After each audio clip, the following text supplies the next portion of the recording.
No,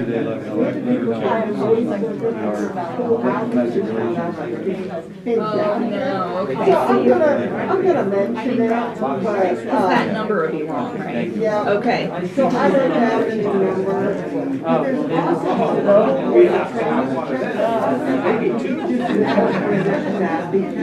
I didn't realize it wasn't, that they didn't go into this town department. Just, that's what I was, Yeah, just talking just, about. yeah. We're not trying to hide anything, but Right. do you want that?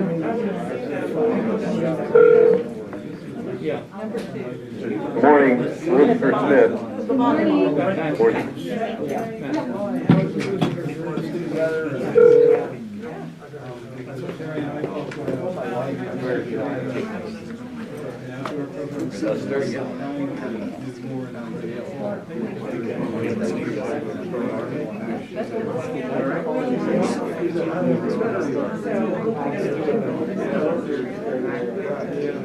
Wife's retiring this year, so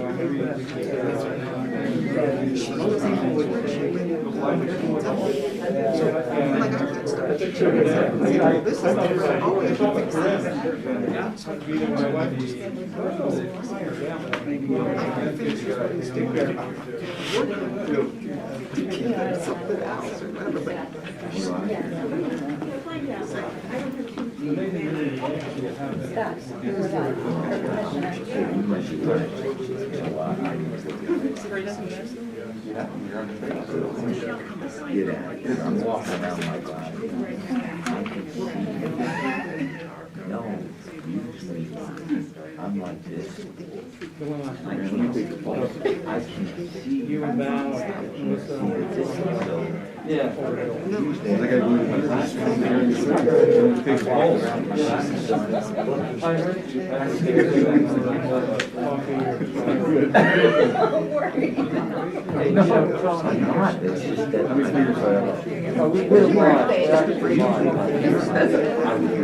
You know, we work problems through. Who's president? You want to be the But I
Morning.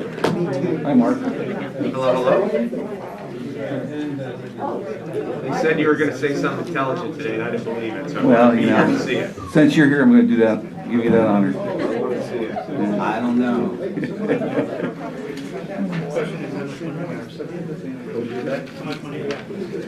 I wouldn't put anybody. I was just looking, I barely have enough for lunch. Morning. Ask you to please rise for the opening prayer and pledge of allegiance.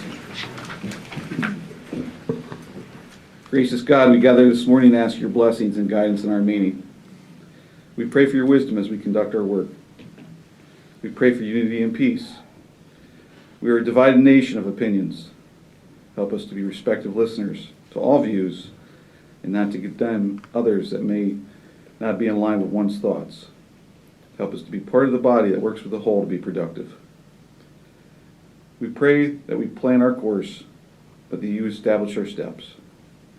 We seek your advice, and when we stumble, you pick us up and direct us in your path. Lord, we continue to seek you through this pandemic. We thank you that our numbers have improved locally. We pray for continued safety for our frontline workers. Help us to wisely evaluate our options as we counter this invisible enemy. May we be unified in making the best possible decisions moving forward. Father, we remember this Saturday as Armed Forces Day and the month of May as National Military Appreciation Month. This is the day and month we pay tribute to men and women who serve in the United States military. We thank you for each of their lives. We ask you for their safety and protection. These things we humbly ask in your name. Amen. Pledge allegiance To the flag of the United States of America and to the republic for which it stands, one nation, under God, indivisible, with liberty and justice for all.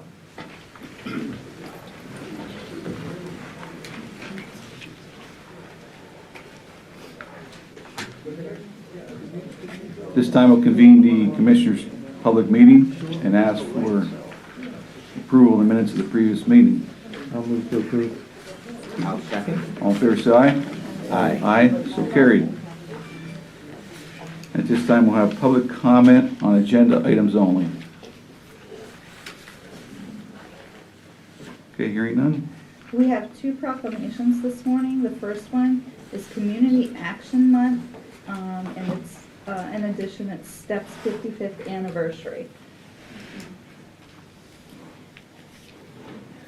Community Action Month, May 2021. Whereas Community Action has made essential contributions to individuals and families across this nation by creating economic opportunities to strengthening families.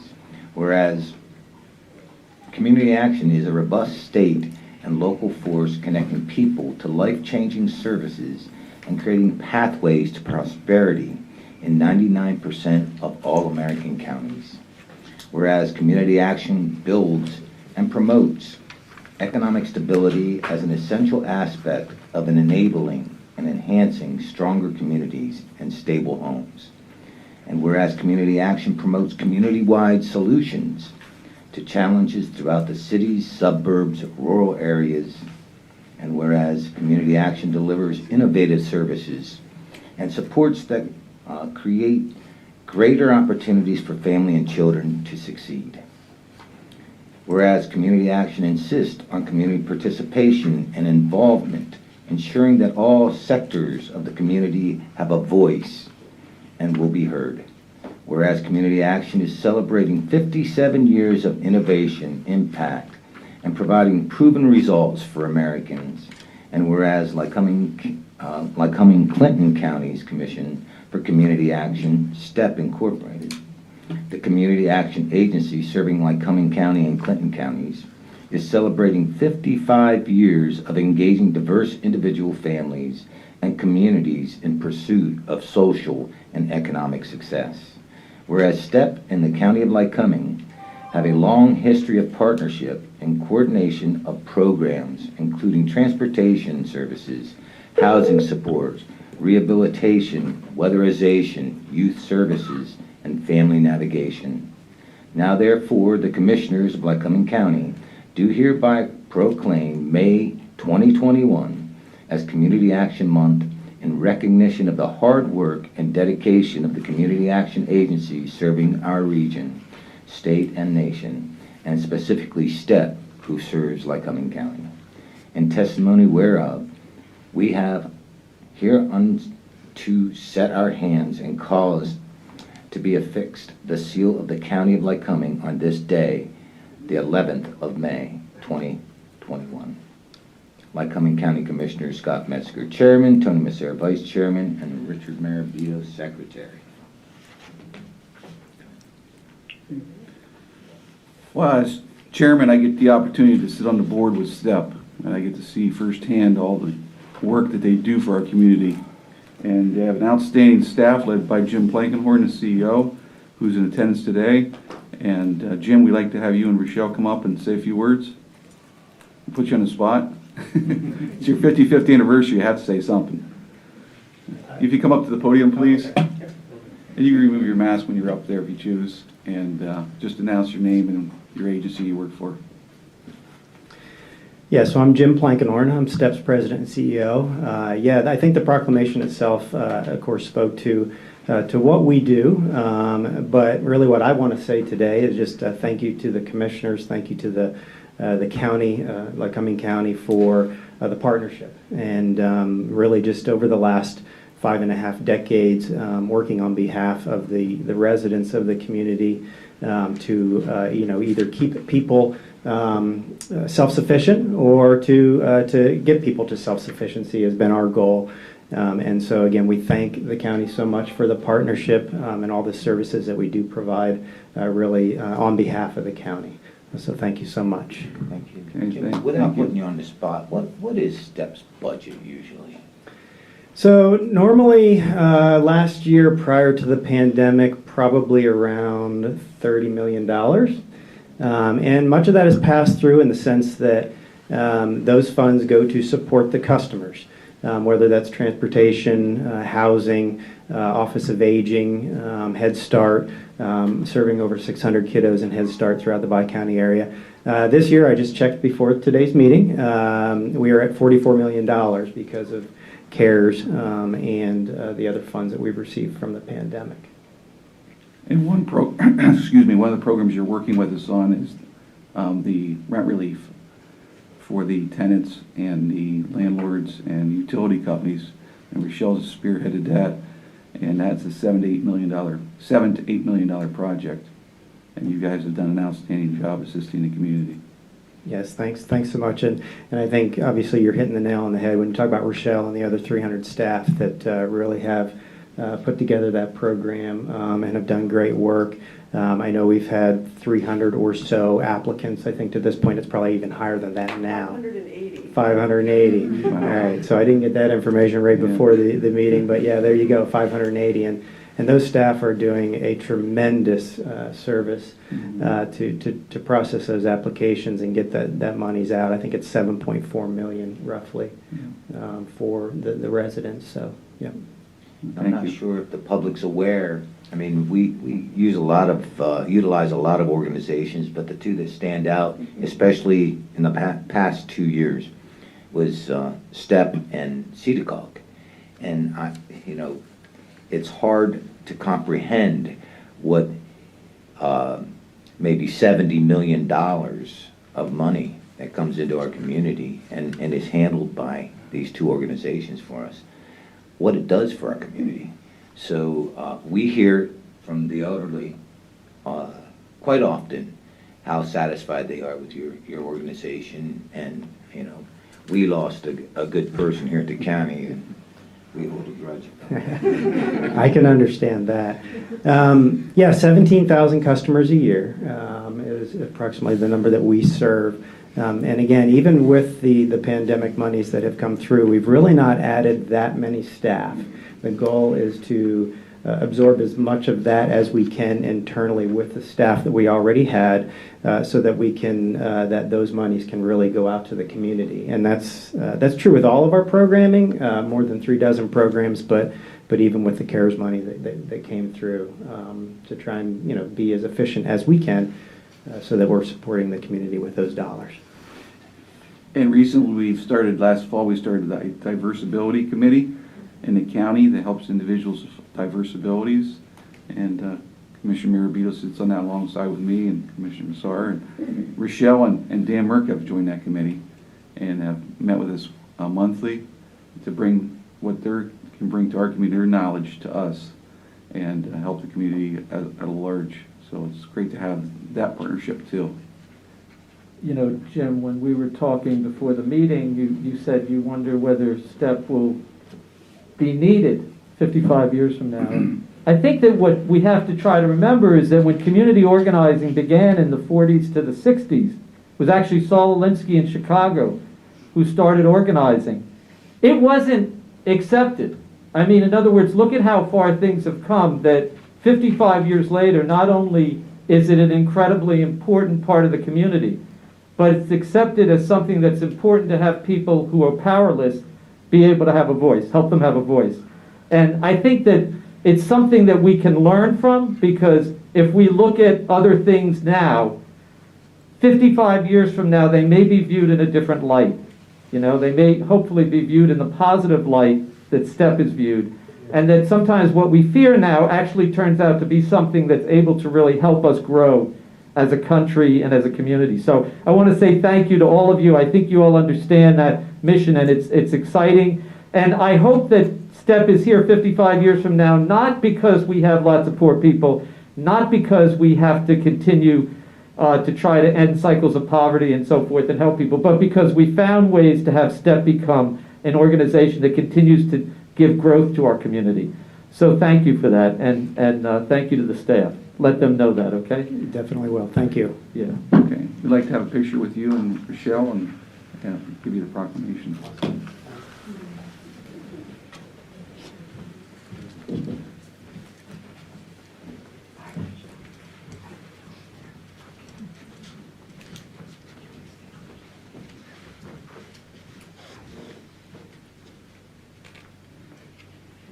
I'm hiring a position, Michelle, if you want to come back.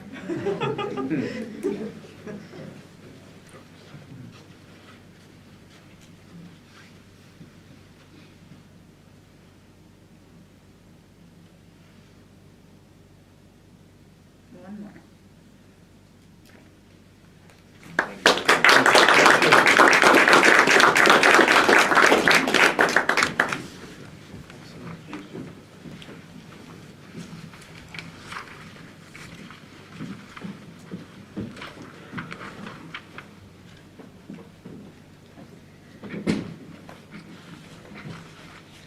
The next proclamation, Commissioner Metzger is going to read, and that is for National Peace Officer Week.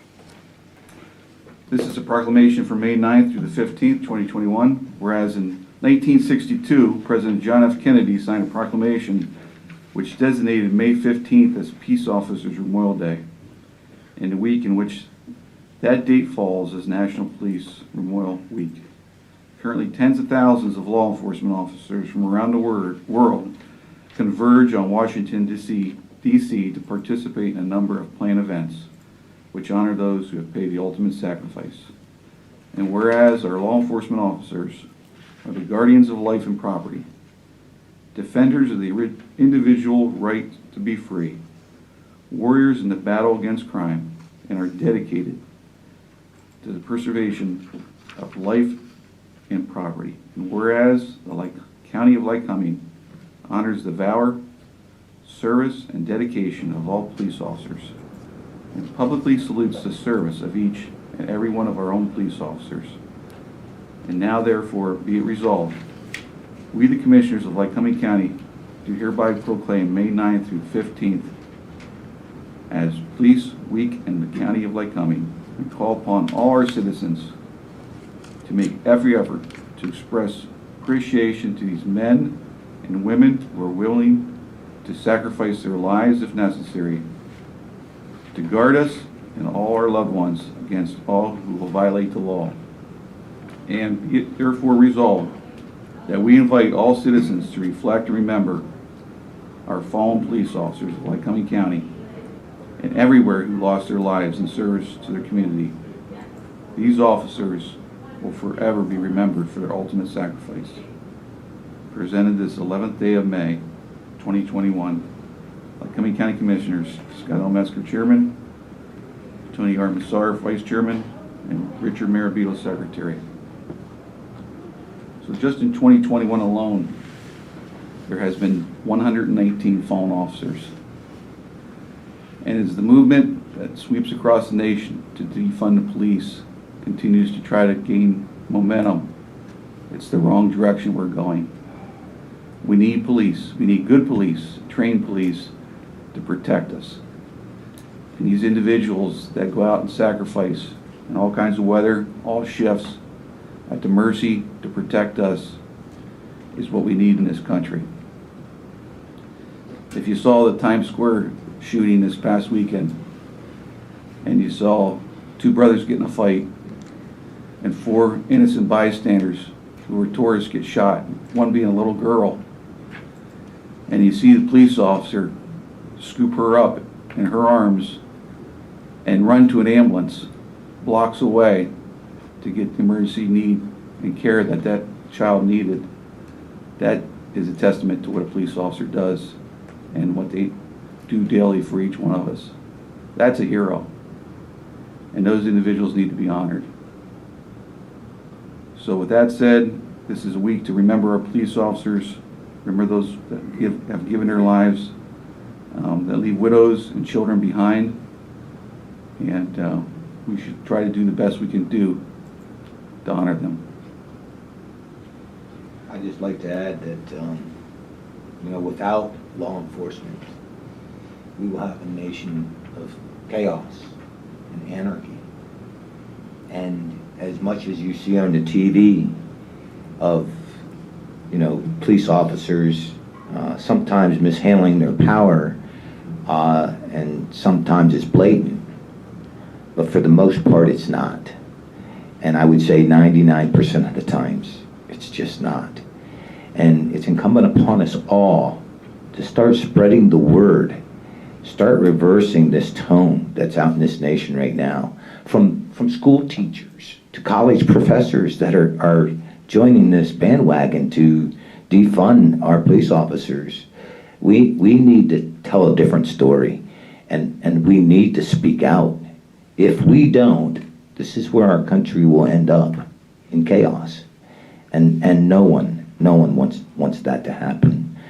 I'll tell you, we went up to university, Mansfield University, and we were participating in their visual reality headset. And it puts you into it feels like live situation, where, criminals come at you. Your heart rate goes up to 160, just like that. And you have to make decisions just like that. And every day, I guarantee you, whether you're a sheriff, a deputy sheriff here in Lycoming County, or a police officer in Miami, okay, they want to come back to their families. That's never off their mind. And I hope we all, can speak out and speak for our law enforcement agencies. If you go through our community, there's a bridge that goes up to Hepburn Township on the highway, and it's named after State Trooper Rosenberger, I think is his name. Yes, Gary. And Gary, yeah. And I always saw that, and so I looked it up. Who is this gentleman? And he was a young police officer who was investigating drug trafficking, I think in the 1970s. And he was basically, if I have the story correct, and if I don't, please bear with me, but I think basically he was set up in a situation, and the dealers killed him, shot him. And, as we reflect today, there are so many people like him who, across the nation, are doing their job, trying to help us. I think what we can do, and sometimes when I hear the cries on the news about defunding police, I'm not sure it's so much defunding the police as trying to redirect how we use resources. I'm proud that as commissioners, we've participated in the courts brought to our attention crisis intervention training, and we have worked with the various police departments to try to make sure that when they come upon a situation, they have the tools in their toolbox to de-escalate, because we know that so many of the situations, there are bad people selling drugs who did what happened to Mr. Rosenberg. There are also so many people who, our police end up becoming the mental health network for this nation.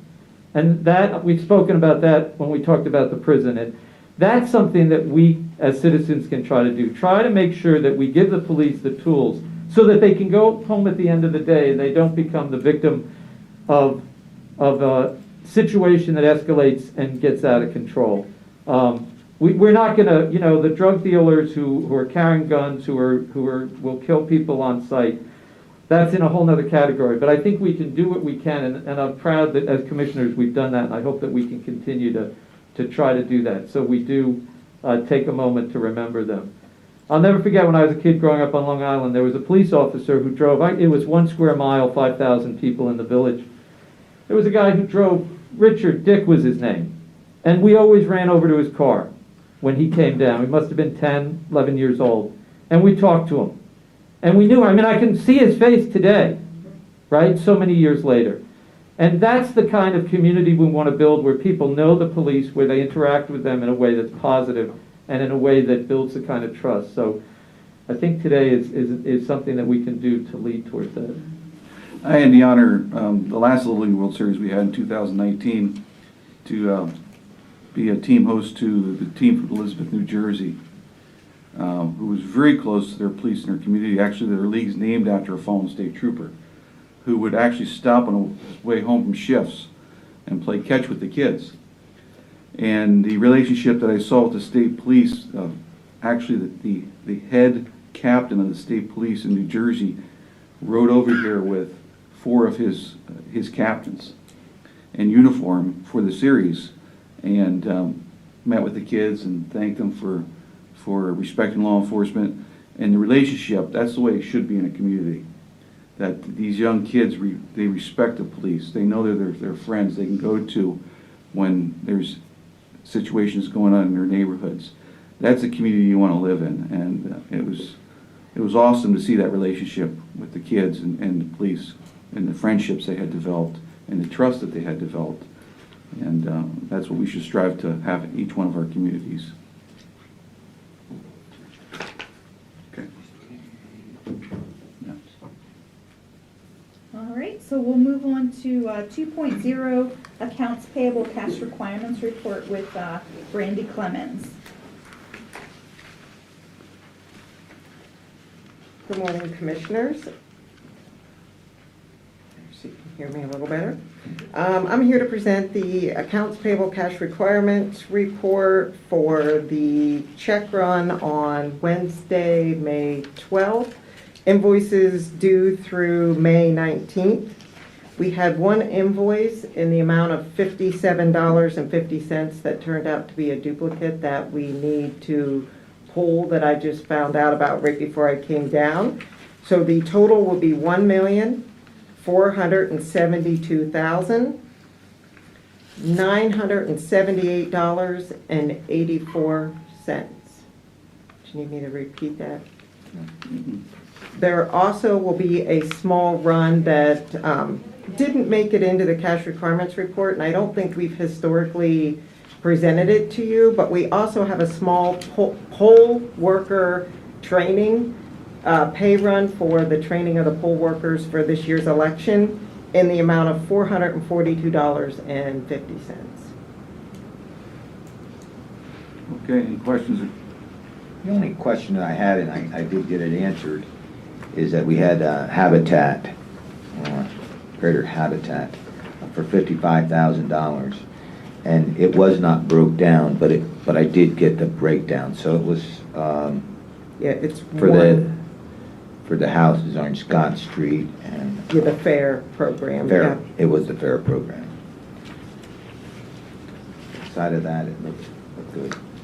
You know, for the benefit of the public, because we have a number of you here today, this is the report that comes out every week. Every line you see there, this is 27 pages of single-space lines of invoices that Brandy Clemens and her department have gone through, the controller's gone over. They're looked over multiple times by different people to make sure that we're paying what we're supposed to pay and not paying what we shouldn't pay.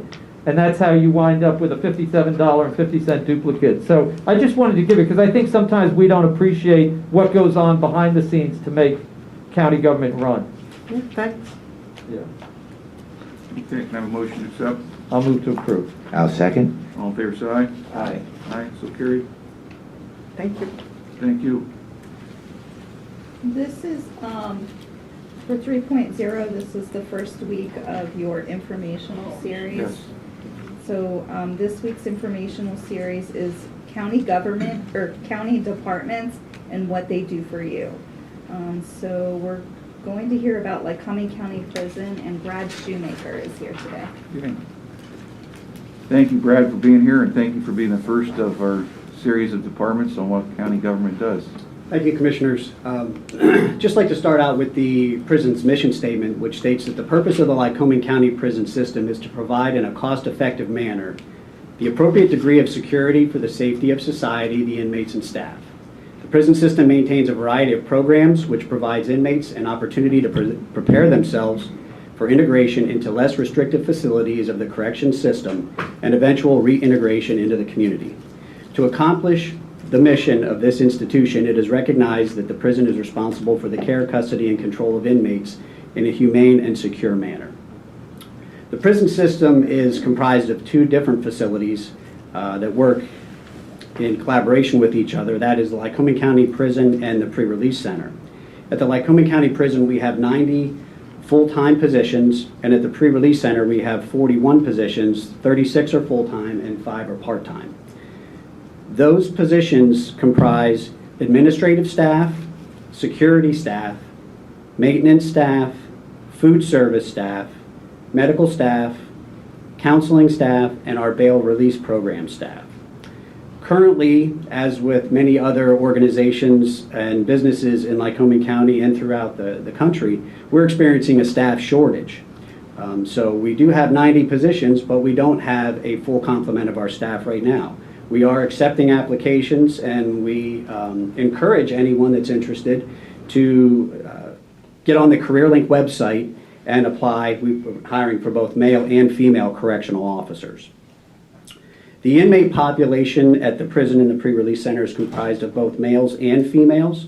We have 222 male beds and 34 female beds at the prison system. Those beds are filled by pretrial inmates who are committed to the prison by the magisterial district judges and also the Court of Common Pleas, and sentenced inmates who are serving a term of less than 2 years to be served at a county facility. In 2019, we had approximately 2,300 commitments and releases to our building. COVID had a significant impact on our operations in 2020 and also so far this year. We've experienced a decline in our commitments. We're down to 1,650 commitments last year and 1,800 releases.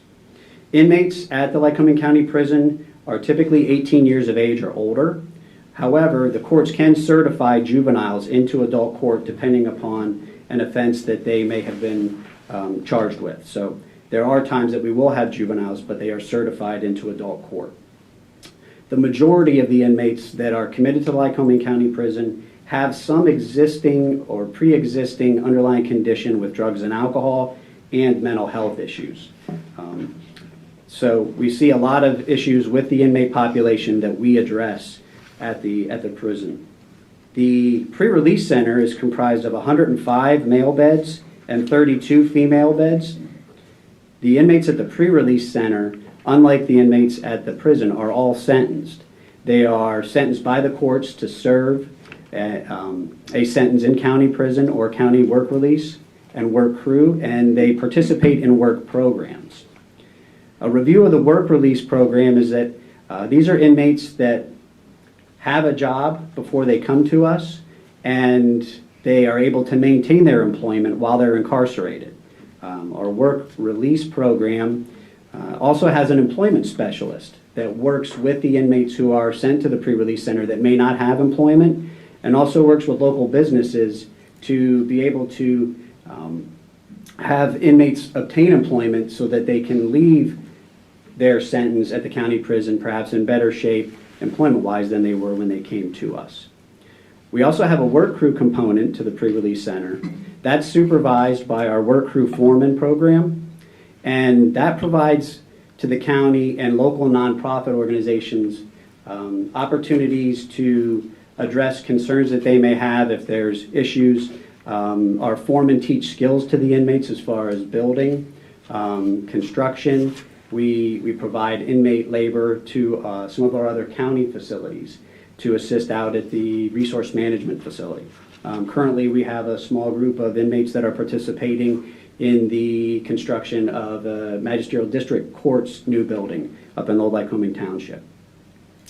As far as the programs that we offer, I guess a misnomer is that people come to jail and they just get locked up and serve their sentence and get out. That may have been how things were in the past, but currently we have many programs that we offer to inmates both at the prison and the pre-release center. Some of those are including drug and alcohol programming. We work very closely with the Lycoming County Single County Authority, West Branch, to provide assessments and referrals to counseling services. We have educational services that we provide through the Williamsport Area High School. There's a group of teachers that come in and provide not only education programming, but GED testing. We also provide mental health services. We contract with the local Lycoming County Mental Health MHID program. They provide us with a psychiatrist part-time who sees inmates and also a mental health forensic specialist. Our bail release program has been in existence for many years, but has certainly taken on an expansion over the last several years in relation to some of the overcrowding issues that we were having. The supervised bail program has not only supervised bail, but intensive supervised bail, allowing somebody to be released to their home, back onto the street, awaiting further court action, but also allows the courts to impose conditions upon them that are observed and watched over by our supervised bail program. They also provide an in-home detention program so that if an inmate is sentenced and made appropriate or made eligible by the courts and is appropriate, they can serve their sentence at home on in-home detention. Recently, we've contracted with GEO Services to provide a prison reentry program. Referrals to that program are made by counselors at the prison, and the purpose of that program is to provide programming and referrals to the inmates to prepare them for their release. It assists them with setting up successful reentry to the community, and that can mean a lot of different things. That could be drug and alcohol or mental health services, that could be housing services, could be employment services, medical services. So there's a lot of opportunities through the reentry program to refer inmates to programming to hopefully reduce recidivism and make them more successful upon their release from the county prison. Ultimately, the prison's responsible for what we call care, custody, and control. The care not only of the inmate population, but our staff. Care for the community by providing custody and safety, and control of the environment. That's why you hear the security component that we have. But as you can see, when I mentioned earlier, there's so many components to the prison system. It's not just providing safety to the community. It's also providing opportunities and guidance to people who may have made poor decisions and been sentenced by the court, but the ultimate goal is to rehabilitate them. We wish to provide safety for the community along with the staff, the volunteers that come to our building, and the inmates within the prison system. We also are looking forward to continuing to work with the court system to provide support to the inmates through alternatives to incarceration and these programs that the courts are imposing to help reduce recidivism. Lastly, I'd like to thank the Lycoming County Prison Board and the Board of Commissioners, and also the court system for their continued support and also their willingness to work collaboratively with us to help meet our mission. Thank you. Thank you. Thank you, Warden. I want to thank you for you and your staff, especially during this difficult year, what you've been through, and Deputy Warden Ebner, who's in our audience today, his expertise in the mental health field and what he's brought to the prison. And then we also have in attendance today retired Deputy Warden Tim Mahoney, who spent 35 years in the system and was very instrumental in a lot of the programs that you're talking about and helping the foundation and laying the foundation of those programs. So thank you for being here in your presentation. Thank you. Yep. Commissioner, do you have anything? Did you want to say something? Yeah, next week I'll probably be presenting something to you. A dear friend of mine, Billy Logue, is a business owner, a professional painter, and a number of skilled people that either own their businesses or work for them. I'm going to propose a program for at-risk youth or adults, and it doesn't matter what their age are, to train them, improve the communities, get them, feeling that there's worth, and it'll be an excellent program to put people back to work and to help businesses in general especially it can be for for-profit or for nonprofit. So I look forward to showing that to you next week sometime, and you meeting Billy. Yeah, that would be great. And I heard somebody mention earlier, tools in the toolbox. Yep. The more tools that they have in their toolbox upon getting released from the county prison, the better opportunities that they'll have for success in the future. And we won't see the revolving door and the continued recommitments to the prison. You know, Warden, on Monday, yesterday I participated in a Zoom meeting, a CCAP meeting on the Comprehensive Behavioral Health Task Force. And they were reviewing a study done by the Pennsylvania Prison Society in terms of the number of people who have been released, right, since the COVID crisis. And really trying to figure out how we can continue some of the practices that we learned this year, take from the pandemic something positive which came out of it, which is that we learned that not everybody needs to be incarcerated, which not only costs us a fortune, but also prevents us from having people able to work, right? I mean, we have a work shortage.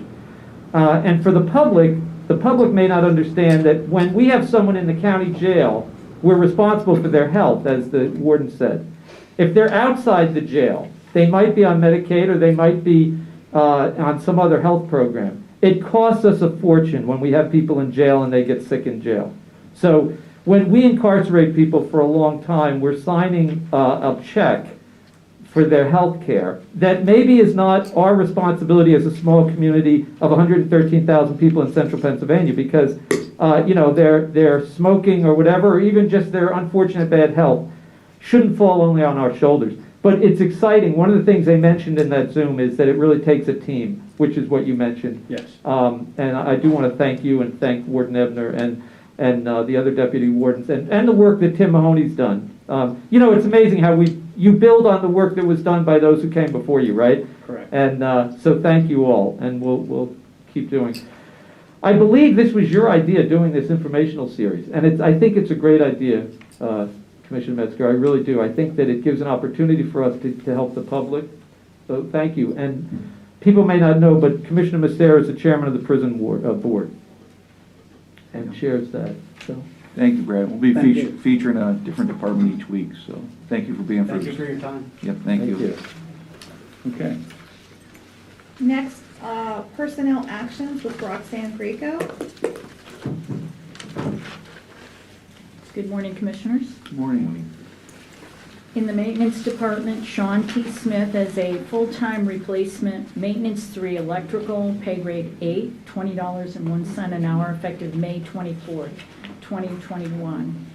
At pre-release, Ashley L. Davis as a full-time replacement, Resident Supervisor, pay grade 5, $15.37 an hour, effective May 17th, 2021. In Planning and Community Development, Kelsey E. Green is a full-time replacement hazard reduction planner, pay grade 8, $38,933.97 annually, effective May 12, 2021. In the Public Defender's Office, Dylan Smith as a full-time replacement paralegal, pay grade 6, $16.76 an hour, effective May 17, 2021. In the District Attorney's Office, Elizabeth Frankel, full-time replacement promotion, Juvenile Victim Witness Coordinator, pay grade 8, $22.60 an hour, effective May 16, 2021. Also in the District Attorney's Office, Abigail Inns as a full-time replacement promotion, Adult Victim Witness Coordinator, pay grade 7, $23.20 an hour, effective May 16, 2021. At the prison, Chad J. McElwee, full-time replacement correctional officer relief, pay grade CO1, $17.46 an hour, effective May 17, 2021. And finally, in the DA's DUI Center, Kenneth Bowers as a part-time replacement special detective, pay grade DET, $18.34 an hour, not to exceed 1,000 hours annually, effective May 17th, 2021. Okay, any questions or discussion? Have a motion to accept the personnel actions. I'll move to approve the personnel action. I'll second. All in favor, say aye. Aye. Aye, so carried. Moving on to action items, Roxanne Grieco has 5.1. Commissioners, we're asking to update two policies in the policy manual. Actually, we're removing policy 309, calculation of accrued pooled leave and long-term sick leave. This is a duplication. The same information is in policy 303. So we're removing that one, and we're also asking to update policy 410, promotion and reclassification. This to be effective May 1, 2021. And this is to address an individual that moves into a position at a lateral level, that they would get a 5%, and then upon achieving fully qualified status, get the additional 5% promotional increment. Okay. Any questions? Have a motion? I'll move to approve the personnel changes in the policy manual. I'll second that motion. All in favor, say aye. Aye. So carried. Thank you so much. Thank you. 5.2 with Director McDermott, voting on education campaign tentatively reimbursed by PEMA. Good morning, Commissioners. Today seeking your approval to fund the education campaign for vaccinations in coordination with the End COVID Now organization. Okay, let's have a motion first of all. Yeah, I'll move to approve the agreement that will be written to the vote on the education campaign. Can I hear a second? I don't have the information. Well, the reason we don't have the information, I think, is because I think what we're approving today is the commitment to fund the campaign, which we were told last week by PEMA and FEMA was going to be reimbursed under the disaster declaration. Were you here for that? I have, yeah, I was in the meeting. I did have to leave a little early, but what was discussed was 50,000, and then I believe you brought up, well, we had someone from FEMA there saying that most likely everything would be approved, and we would, as Lycoming County, would get reimbursed if we fronted the money. Right. Okay? I think the details were not there. Hang on a second. I'll second it for discussion. Oh, I'm sorry. Now, go ahead. Okay. Okay, so I'll continue. So, yeah, so actually, the group Let's End COVID is here today to talk about it. And I think from our end, because we're the pass-through agency or entity for FEMA, we, in all disasters, whether it's flooding or others, when there's been a declaration of disaster declared, we front the money, we make the payments to people and so forth, and then we get reimbursed by FEMA, through PEMA. What was encouraging last week on the call we had was that FEMA and PEMA were both on the call, which was the Deputy Director of Intergovernmental Affairs through the governor's representative for the Northeast region had arranged the meeting and brought them, and they unequivocally told us that they would reimburse us. So I thought that was very encouraging. As Commissioner Metzger, you pointed out, there's $100 million that the state has for campaign education. And so I don't know whether other communities are taking advantage of using it, but this is certainly an opportunity. But maybe what we ought to try to do is hear from the folks at Let's End COVID. So, Well, I just want to add, when we initially started this conversation, the Let's End COVID group, which we all appreciate the efforts they've done, had presented to us a budget of $50,000. We had heard that PEMA may be able to fund money because two of us were hesitant at that point for the same reason, because the vaccines weren't readily available at that time. And we didn't want to add to the public's frustration of putting out a marketing campaign and then people who were on the fence trying to get a vaccine and running into the same problem that they had in the past where they couldn't get through on a phone or a computer. That has changed. And we know the vaccines are readily available since then. So we asked for the conversation to start again. And we reached out, we had you reach out to them so we could have that conversation again. And at that point, we still were told $50,000. Yeah, we can start with the Okay, 50, yeah. right. And then, this past week, when I asked you, I haven't seen a budget, I don't know what the amounts are. Friday, you got everybody on the phone. The amount went from 50,000 to 100,000 over a 5-month period. And they explained their time frame. They explained that they believe it takes 5 months to really change people's minds. But we went from 50,000 to 100,000, and Commissioner Massar was not available at that time to hear that information. Yeah. So that's changed. No, well, let me just... Let me finish, please. Okay. Well, I just want to correct All right. some of the... Well, it's accurate. Well, it's not accurate. Yes, it is. That's what was told to me. Commissioner, initially it was I know. $50,000. No, The you're first the time- context. What I said to FEMA was, I didn't say, I said to FEMA on the phone call, would you fund $100,000? I'm not talking about FEMA. Well, that's how the Hang on a 100,000 came second. up. Okay. Well, I just want you to I'm understand not that. sure how the 100,000 came up. It came up in the conversation Oh, with FEMA when I oh. asked FEMA specifically, and you were in the room with me. Right. All I ask is, we initially went from 50,000 Right. to where I walk into a room, the 50,000 now changed to 100,000, and it was over a 5-month period. And I was sitting there, and I even said, mute the computer, and I asked you, where did this come from? Right. And you said that they've expanded on it, and I believe it's because at that time you had learned FEMA monies would be available to help pay for this. Right.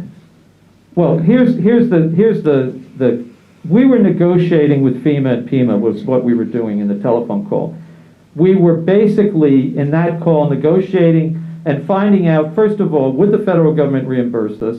And secondly, if they're going to reimburse us, I want to make sure that we do everything to fight for this community, so that does it mean we go out and just spend $100,000? No. And that's one And that- question I had asked. Yeah, I no, asked, no, we and need we- to have a way to measure this. Right. And Absolutely. we can't just spend $100,000 when commercials are on the radio, on TV. I watched a ball game from New York City on Sunday and saw 7 COVID commercials just on that ball game alone for vaccines. So as I expressed, we have to have a way to measure it. Right. And I had asked for a 60 to 90 day period to measure whether it would be successful or not. Right. Because I don't want to spend $100,000. It's taxpayers' money no matter what, Right. whether it's local, state, or federal. So even though there's $100 million there, which we should tap into that money, because that's what it's there for, I agree with that. We have to have a solid commitment. I had Maya Toon look into this, and I would ask her to please come up and explain what she found out yesterday from FEMA. Yeah. Okay, so I'll have her present this. Good morning, Commissioners. Yeah, I'm the delegation of authority for the emergency disaster, aside from FEMA. And I reached out to my representative, who is Caleb Taylor, and what he informed me was that typically when we do any of this kind of stuff, you have to have it's different. This is a whole different beast with this one. Typically, we're used to flood disasters is mainly the thing that we deal with. And with that, usually you just issue a resolution declaring the emergency, and then you move forward with paying your expenses.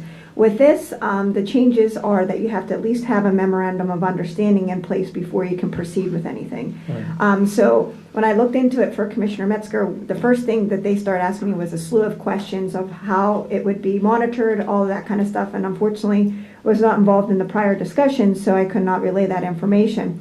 But it appears that it would be eligible, but there's a lot of other steps you have to go forward, and I'm not sure that we are ready at that point. At least I'm not, because I'm just now being looped into the communications that the commissioners have had with him prior. But and also, that it requires me to work with Kelly Robinson as well as the main person for Department of Public Safety. We typically work hand in hand. I kind of do all the upfront stuff, and then once it's ready, then she kind of takes and runs with it as well. So I think it's something that is manageable, but I just think we need to collectively work together to kind of iron out all those pre-application issues that, before we can even submit anything. Did you So- talk to the gentleman from FEMA and PEMA that was on the call with us? No, I did not. I worked directly with my representative, and the very first thing he said was, I explained to him that there was a call, Right. and, expressed all that, and what they immediately said is that they wanted a call with us. And I'm like, well, I'm not at the position right now to even kind of entertain that, because unfortunately I was not, like I said, included in the conversation, so I was not sure what the true intent was. When did you learn of that? Yesterday. Okay. At our meeting on Monday, we had our meeting on Monday. I immediately afterwards put in a call and an email to the gentleman that I work with, and that was the response that I got, was basically, can you call me? We've got a lot of questions. Yeah. Well, so there's two things going on here. One is process, one is substance. From the procedural perspective, I thought we were voting today on approving this subject to PEMA's approval, which is what it says here, vote on tentatively reimbursed. And actually, some people came from Let's End COVID, and I think out of respect to citizens who are taxpayers who have put a lot of energy into this, we should hear from them on what they're doing. On the process end of it, I'm surprised that nobody said to me yesterday, either after the meeting or at some point, that, hey, we've not yet gotten the approval from FEMA, because we had FEMA and PEMA on the call with a deputy director from the governor's office telling us that they're going to do this. Now, if they are reneging, or if they're telling us we have to do something else, that's something we need to know, and we'll contact the governor's office about it. But I think that there's no question we need a memorandum of understanding. You can't just give out public money. But I think that it's important for us to realize that if we had a flood going on, and we had an opportunity to get FEMA in to reimburse because of disaster declaration, we would say to FEMA, we want the most that you're able to give us. So when I had said to FEMA on the phone, $100,000, I'm saying to myself, I have an obligation as an advocate for the taxpayers in this community to fight to get as much of the federal funding as possible. I'm sorry if that took you guys by surprise, and I appreciate that, but if you remember afterwards, I said to you, listen, we're negotiating with FEMA, we might as well try to see what they'll do. There's no question we have to get the MOU put together, but we need to do it soon, because we're sort of, time is of the essence. All I'm saying is, initially it was 50,000, when Yeah. I walked in that room, it was 100,000, it completely caught me off guard. Yeah. And there was a 5-month budget there, and I did not Yeah. understand what had happened, what Yeah. transpired. Well, actually, what happened, if you recall, when we all walked into the room, it was 50,000. Right. It wasn't until I started listening to FEMA and PEMA on that Zoom meeting that I said to myself, these people will fund us if we're doing something legitimate. And that's why I put the offer out there. If they had said to us, there's no way we would spend $100,000, we need to know that. Are we going to spend $100,000? We don't know. But when we negotiate with state or federal agencies, you always want to fight for something higher. As I recall the conversation, it was 50,000 with the proposal Right. that group Let's End COVID gave us. But after hearing from FEMA and PEMA, I believe it was your suggestion that can we do this over the television ads, which would reach many more communities outside of Lycoming County, which made sense.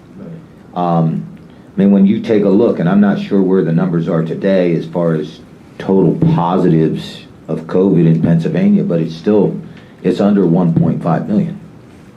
I mean, we have 12.8 million people, and only 1.2, I believe, were tested positive. So we do have a concern, a long-lasting concern, and it was refreshing to know that part of that $110 million we could use for our region and not come out of our general fund or our money that was allocated. And let me explain that. We still have Maya help me out here, 1.8 million in the COVID relief funds. Part of that money was to go out for advertising if we wanted it to. So, I mean, we should utilize those funds for a campaign. I agree with that. I have no problem with that. But since PEMA and FEMA said that they would be reimbursing us, it's hard to turn down. And if we did a campaign throughout the entire region, okay, it makes a lot more sense to try to get as many people vaccinated as possible. Commissioner, you may recall that part of the conversation we had with Pima and FEMA and the deputy director was they wanted to do a pilot program. They were looking to us, they liked the ideas that Let's End COVID had, Let's End COVID brought it, and they were looking at something in a pilot program, and that's when my wheels started clicking, and I said, okay, you know what, let's do a pilot program, let's get $100,000, let's get it up on TV. So it isn't that I'm trying to switch the thing here. If Pima says to us, you know, no, well, they told us they're going to reimburse us, and frankly, if they go on back on that, they would have a lot of egg on their face. Because I think by law they have to. There's been a disaster declared, and under that, there are regulations that have come out. It's the same thing that's happening with moving people out of congregate care. So anyway, let's go on. I think, Mr. Chairman, it would be great if we could hear from some of them so the public can hear what this is all about. Be fine. Would anyone like to speak on behalf? Sure. You want to line up against the wall here? Yeah. Please, just ask that you keep your comments to 3 minutes or less. Yeah. Because there's so many. We told them 2 minutes or less. That's fine, you can have 3. We're thankful that you're here, we appreciate you being here, and we appreciate your efforts for the community. Yeah, let me just say by introduction, these folks are all volunteers. Nobody, I got involved because they called me in January and said, Commissioner, do you think you can help us out? We're trying to do something to educate people about the vaccines. And so I started to work with them. But they're all volunteers from various, some of them retired, most of them still working in one way or another as volunteers in our community. Okay, if you please step up to the podium and state your name. And if you choose to, you can take your mask down. Thank you. Yes. I'll speak for, as I timed it, 1 minute and 45 seconds. If I can find my notes, sorry. Well, my name is Michael Gross. I was a family doctor in Hughesville for many years, but after medical school, I did my military service with the Centers for Disease Control, followed by a degree in public health at Hopkins. In early December, my close friends, Joe and Chris Smith, and I shared our wish that there was some way we could get involved in controlling COVID, and we shared our frustration about the lack of coordination of all of the institutions around us. We decided to start a weekly discussion group and look for ways we could get involved and perhaps influence others. We invited like-minded individuals, and I learned to use Zoom. Nobody turned us down. As time went on, several other volunteers merged into our group, and we are now 20, with most of us attending most meetings. The next presenter will tell you some of what we've accomplished. Though many of us are retired, we have a collective skill set that any single institution in Lycoming County would find hard to match. We include a public health educator, a pharmacist, an advertising manager, a minister, 3 community health managers, a public health nurse, a corrections manager, an art and design teacher, an academic in a relevant field, a medical librarian, representatives from the Sun Gazette, and this medical doctor. Rick's been a resource person and drops in on our calls. We are informal, with no elected officers or even bylaws. Each of us has absorbed expenses as they come up. All we want to do is see COVID eliminated in our community so that everyone can get back to their normal jobs and lives. And thank you. Thank you. Mike Hyde is next.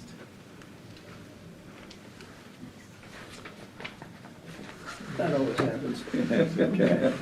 Understood. Good morning, Commissioners. Thank you for your time today. My name is Mike Hyde. I am a native of Lycoming County. I've lived here all my life except when I was in college and graduate school. I'm retired from the Williamsport Hospital. I'm the medical librarian Dr. Gross mentioned, and I have considerable experience in researching the medical literature and a dedication to evidence-based practice and decision-making. So that's what I think I bring to the table. So I just want to say this has been a tremendously rewarding experience and a great group of people to work with.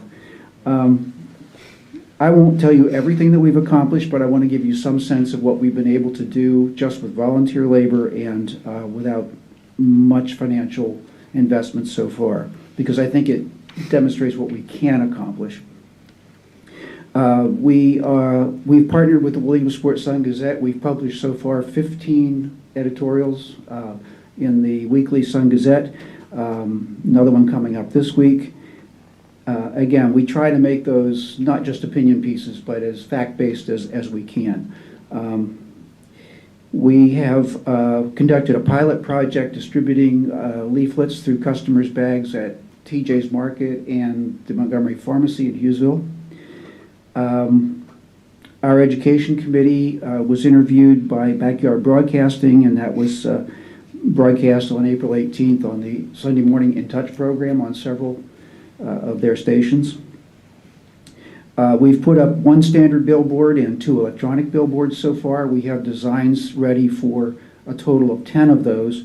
They are targeting key segments of the community that we understand need to be encouraged to participate in the vaccination program.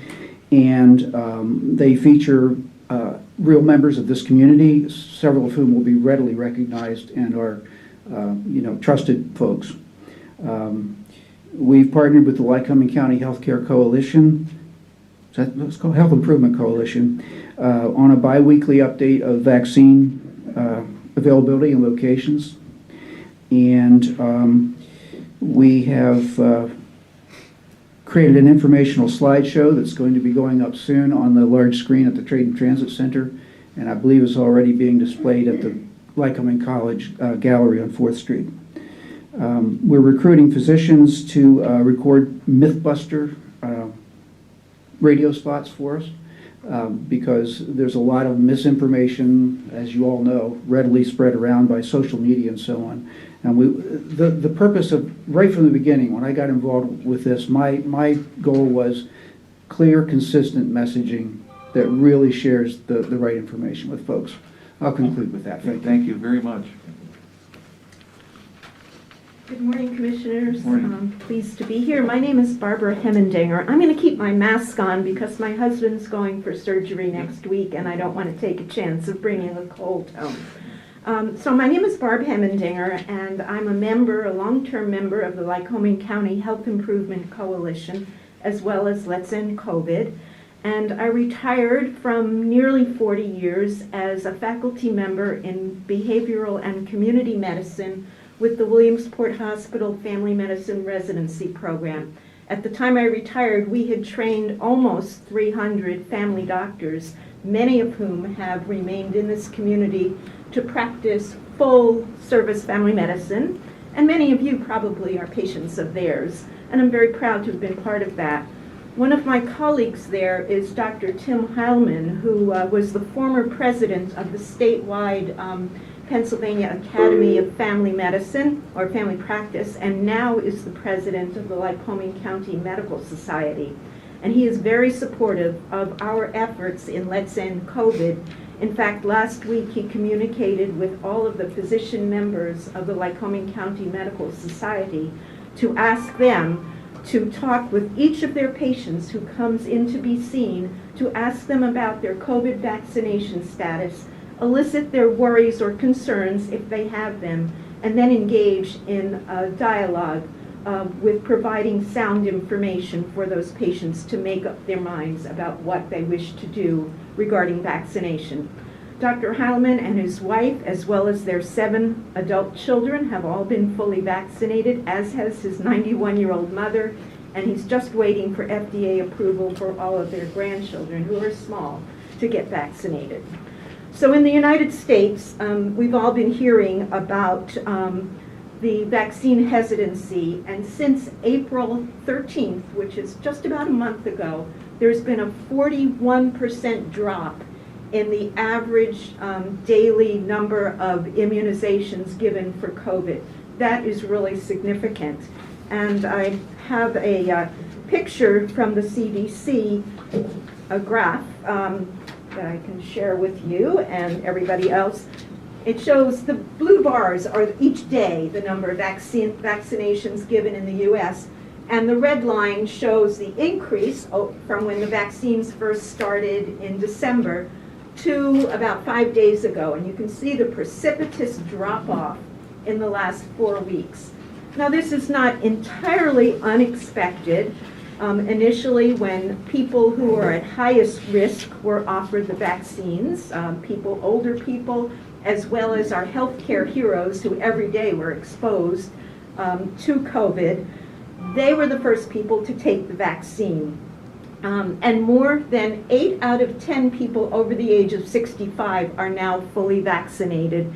And in this county, we're approaching that number. We have about 72%, maybe 73% of all people over 65 being fully vaccinated, which is to our credit. However, at the younger age groups, ages 18 to 29, only 1 in 3 out of those folks are fully vaccinated. So we have a long ways to go.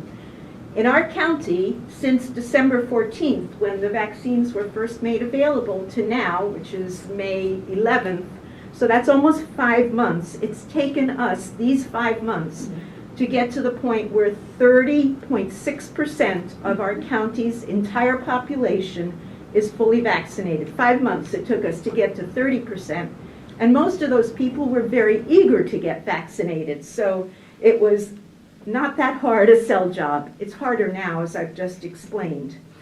We're in the mid-range of Pennsylvania's counties in terms of the percentage of people who are fully vaccinated. We're about 29th out of, I think, 67 counties we have here in the state.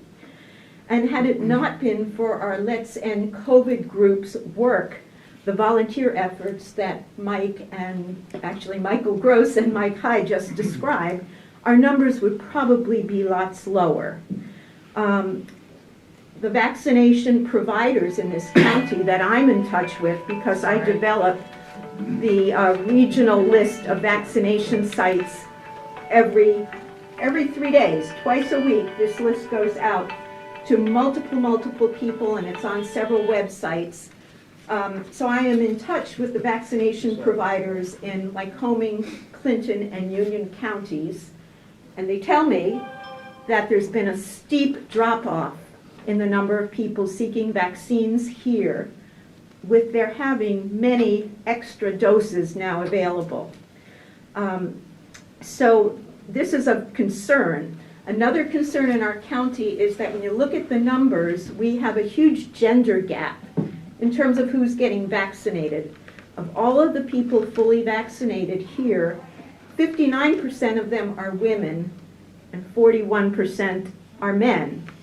Now, in healthcare, it's not unusual for more women to seek preventive health services, but the gender gap in the United States as a whole is only 10%. In our county, there's a 20-point gap, and that is an area for, I think, a lot of further work and dealing with the hesitancy that there might be.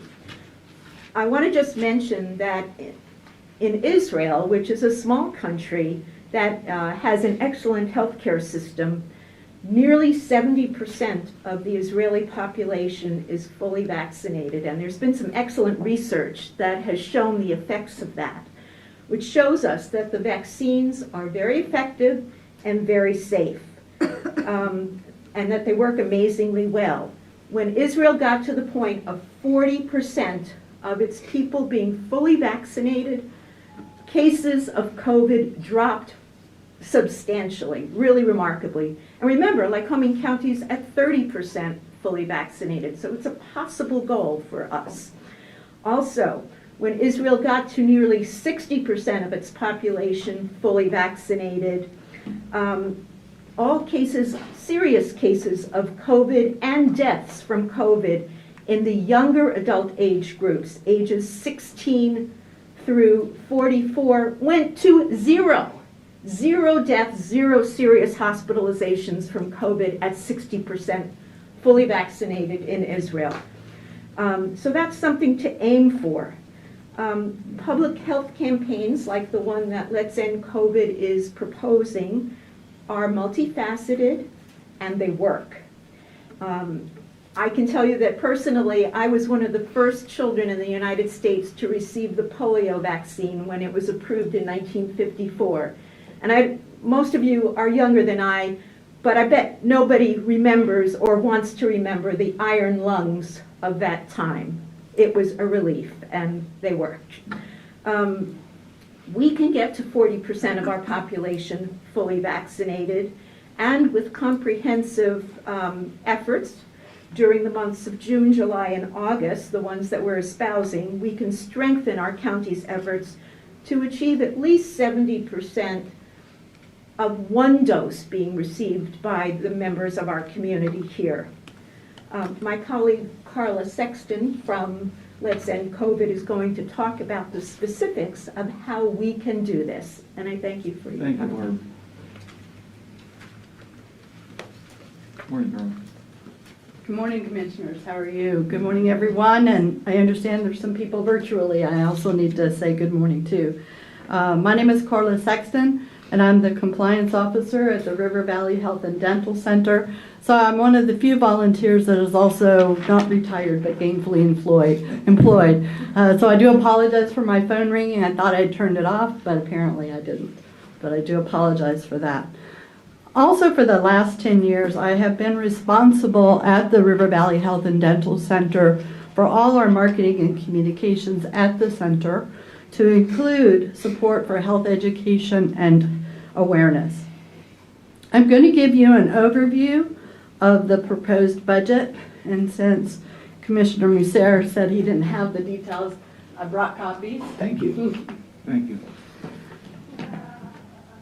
And this proposed budget has been modified many times with input from the commissioners, maybe not all of the commissioners, but most of the commissioners. And so we set a rather aggressive and comprehensive approach. We wanted to target messages to instill in the community a desire to basically get off the wait-and-see approach that a lot of people are experiencing now, and give them the confidence and the ability to go out and get the vaccine. We must remember that we must meet people where they are. Some can be moved to action to protect themselves, their family, or their loved ones. Others can be swayed with confirmation of the need and necessity from the medical community. But in any case, community awareness and participation is fundamental to the success of this or any other public education campaign. And significant resources over a consistent period of time are critical. That's why we were excited when the commissioners felt that they could leverage the support of FEMA to increase the monies that we could spend. Frequency and saturation is also a part of the mechanism that we can use to basically make these messages be effective. We have proposed the use of multiple channels of communication. We are relying on traditional print collateral, which includes flyers, posters, and direct mail campaigns, up to about $7,000. We are also relying on print advertising, up to about $10,000. Billboards and buses advertising, that costs a little bit more to get the reach and the penetration that we want into the marketplace, so that's going to cost us up to $40,000. Radio, again, to be consistent and get the message out enough times for enough people to hear it and react to it, requires us to spend about $15,000. We also envisioned a significant investment based on some encouraging words that we heard from Commissioner Metzger, to make an investment in digital media. Internet, TV, social media to reach out to our younger folks is critical. We need to be on Facebook, we need to be on Instagram, and that budget is going to cost us about $22,000. As it was said earlier, this is a 5-month plan, and it translates to the budget of about $100,000 for a community-wide effort. It doesn't mean that we aren't respectful of the fact that this is a significant effort and we may not be able to do it all at once. From discussions, we are acutely aware of the need to monitor and track the effectiveness of our efforts, especially in the first 90 days. to ensure that our efforts and methods are achieving the traction that we planned. I can tell you, however, that measurement of outcomes is not easy. I work with it every day in the work that I do at the center. Because these audiences are subject and influenced by a lot of different things. But we understand that the commissioners are responsible and accountable for the expenditure of these funds. And we will undertake to provide you with available data that will show that the investment made has achieved the goals that we set. River Valley is going to act as the fiscal agent for the group. We will receive no direct benefit for doing this, except that the assurance that we have that the misinformation that we know is out there will be corrected and the right message will be more effectively conveyed. At this time, I want to yield the podium to Lynn Esterman, who's going to share with you some of the actual development and implementation of the messages that we have. Thank you. And I'm also available for questions. Thank you.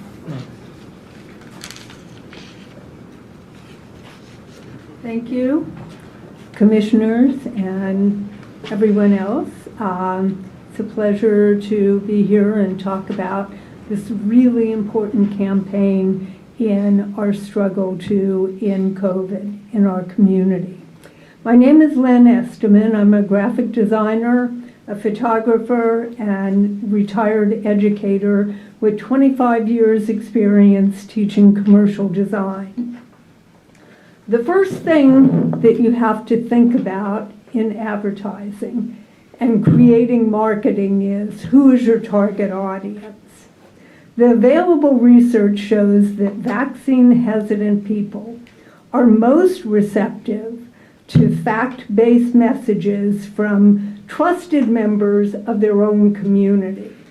With that in mind, we planned a campaign featuring radio, TV, social media, billboards, print media, etc., that features trusted members of the local community, targeting those sectors of the community who have questions about the vaccine.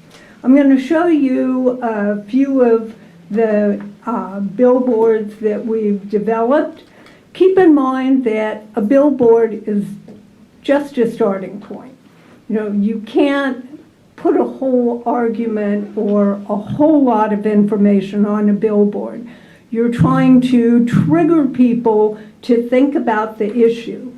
And these same messengers will be delivering across a broad range of media to reach the audiences that we're trying to reach. So this is Dr. Jim Redka, who many of you will recognize. He's been a family practice doctor in our community for many years. This is Reverend Sam Washington. Again, many people will recognize Reverend Sam. He's the pastor of Antioch Baptist Church. This is Shanna Hayden. She is a public school teacher and the mother of 3 children. I think a lot of you will recognize Gary Chrisman from his morning show, and he has a big following. In addition to doing billboards, he is pledged to plug vaccination on his show. And this is Ryan Byrne, who is a Marine veteran, and he will be on one of the billboards as well as doing other types of advertising, particularly geared to veterans in our community. Thank you. Thank you. And I'm going to turn it over to Joe. Where are you, Joe? Hi there. I'm Joe Smith, one of the co-organizers of Let's End COVID. And I'm here basically to say, Tony, Scott, Rick, thank you for all the time and attention you've put to this so far, because it's been considerable. We've worked considerably, a large amount of time, but you put in some time also, and we really appreciate that. We also understand that as this developed, we asked for 50,000, but we had an opportunity to get more money. We developed a larger budget. And then we also understand that at one of our meetings, we were talking about the number of months that we could run this program and then reevaluate it to see if it could go longer. And we came up with 90 days, 3 months, because we put a lot of effort in this, and to get it up and rolling and get enough reach and frequency out of our advertising campaign, we thought 90 days would work. As Carla and a few others have mentioned, we're going to track this as much as possible to make sure that we're getting the results we want, and then hopefully, if we're getting good results, we can extend it a little further if need be. And that's pretty much what we see happening. What we really hope would happen today is you would be able to, give us your support, perhaps have a vote in favor of just what I outlined with the budget we had given you, but we fully understand that that needs to be funded by FEMA, and we have to get those details done. So so if there's a motion, and we understand that has to be part of it very much. Joe, I have a question for you. Sure. We get a state printout each day from Department of Health, has all the numbers on it. I've kept everyone from the beginning. I dive down into this data every week, just by the zip codes, everything. And our area got hit really hard. We were good up till November. We really were. We had 1,031 cases from March through November 1st. That was outstanding when you compare it to the nation. Our area got hit hard in November, December, and January. And roughly 70% of our cases came at that time. Since then, it's gone down slowly. Now, it came back up a little bit. Just slightly, it came up a little bit in April.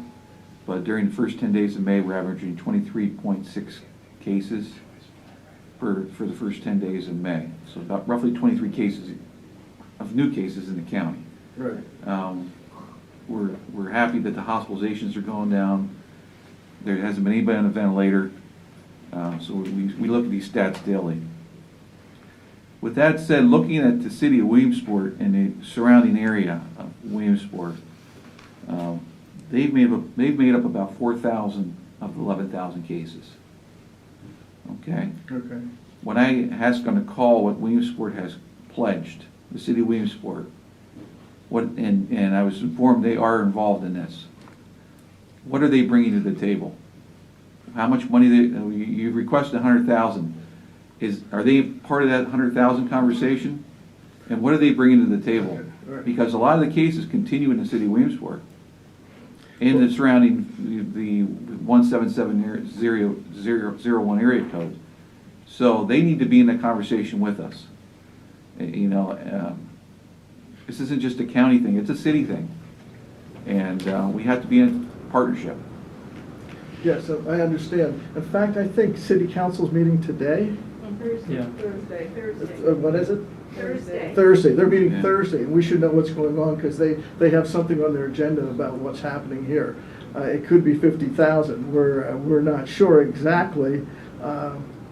When we were looking for funding sources, of course, we don't know if one organization is going to fund us or not. So of course we're going to ask for something substantial from everyone. We can certainly, relook at the budget if we get all our funding sources in. Yeah. But they have, and in fact, They are not getting reimbursed by FEMA, right? no, they're They not are gonna- using, the city, from what I understand, the city is using money that it got from the federal government for COVID education because it feels it has a responsibility to do that. Rochelle could But answer- they're only going to be doing things in the city, correct? Yeah. You're right. Which you can see about 4,000 out of 11,000 cases total is substantial. Yeah, well, the only problem is that obviously if people are outside the city and they're not vaccinated, they're at risk of We had getting that. it. We had that discussion Yeah. with the city because it became. We'd like to have a partnership. Yeah, we're going to. And we had that discussion when we were talking about getting money from the city, because the city, we're stuck with, whatever we do, we're kind of limited to making sure that most of it stays within the city limits. I understand that. But Rochelle, you had some information about exactly how that was being done? Like, Yep, the city will be using the CDBG CV funds that they are receiving. And so I was providing some insight to the city as to how to utilize those funds. and the topic of a public education campaign came up, and I connected them with the West End COVID group, and it's on their agenda for 50,000 for Thursday, specifically in the city, looking at neighborhood kind of concentration and targets. I think that does not alleviate the need for an education campaign across the county, particularly where we know a lot of hesitancy is in the more rural communities. And so I think that's important, that we need to kind of do both. And so the group is looking at, kind of both ends. Okay, it's encouraging to hear that. I mean, Yeah. I just read that their high school went remote again. Yeah. Today and tomorrow. So they've had that situation going back and forth. And I think Loyalstock went remote last week. Yeah. So we still have a serious situation where our schools are having to go remote. The city has been very, I would say, open at the first request, and so we're excited to be on their agenda on Thursday. They didn't even say that anybody really, they're That's good. confident that they encouraging. can move that forward. Yeah. Thank you, For Rochelle. those who Thank don't you. know, the CD is the Community Development Block Grant. That's what the city is using, their COVID emergency fund. Yes. And we're anticipating that's going through, and we'll see, but this group has not left anything uncovered. I think you can see that, and we were certainly looking at different funding sources. Great, thank you, Joe. Thanks, Joe. All right, so we appreciate your support. Great. Thanks. John, would like to say something? Yes, I would. Okay. Not a member, I'm not a member of this Could organization. you please but- state your name for the record? John Sharman, Jersey Shore. Thank you. I think there is a great need for an educational program throughout Lycoming County. There is one thing that I think gets underreported in this community, is the closure of schools. Within the last 2 months, the Jersey Shore Senior High School has been closed down for 2 weeks. And also the middle school, which is right below me. That's 1 month of education missed by 2 schools for this entire school year, I know of one family, and it's been because of the COVID virus, who caught it, one child caught it in school, come home, and it infected the whole family. Put them out for about a month. I don't care whether it's in the county, Jersey Shore, Hughesville, there needs to be an educational program brought forth. $100,000 should be no question, and I'm going to be very frank. If we can afford $30,000 to give to Penn College for a sign and invest in golf carts for the golf course and that, there should be no question. We're almost going up on 12,000 cases in this community. And also, Jersey Shore Little League, because of the COVID situation up there and what's going through the high school and the junior high school, have had to delay their opening for 1 month, okay? And in some of these, with schools closing down and everything else, it causes problems for parents and everything else for child care. The average child care cost in this county per month are from about $700 to $1,400 a month. And you've got to educate all the people, and it doesn't matter whether the majority of the cases are outside of Williamsport or what Williamsport's going to put up. It should be, you people concern yourself with the whole county. Thank you. Thank you. Any questions? Yeah,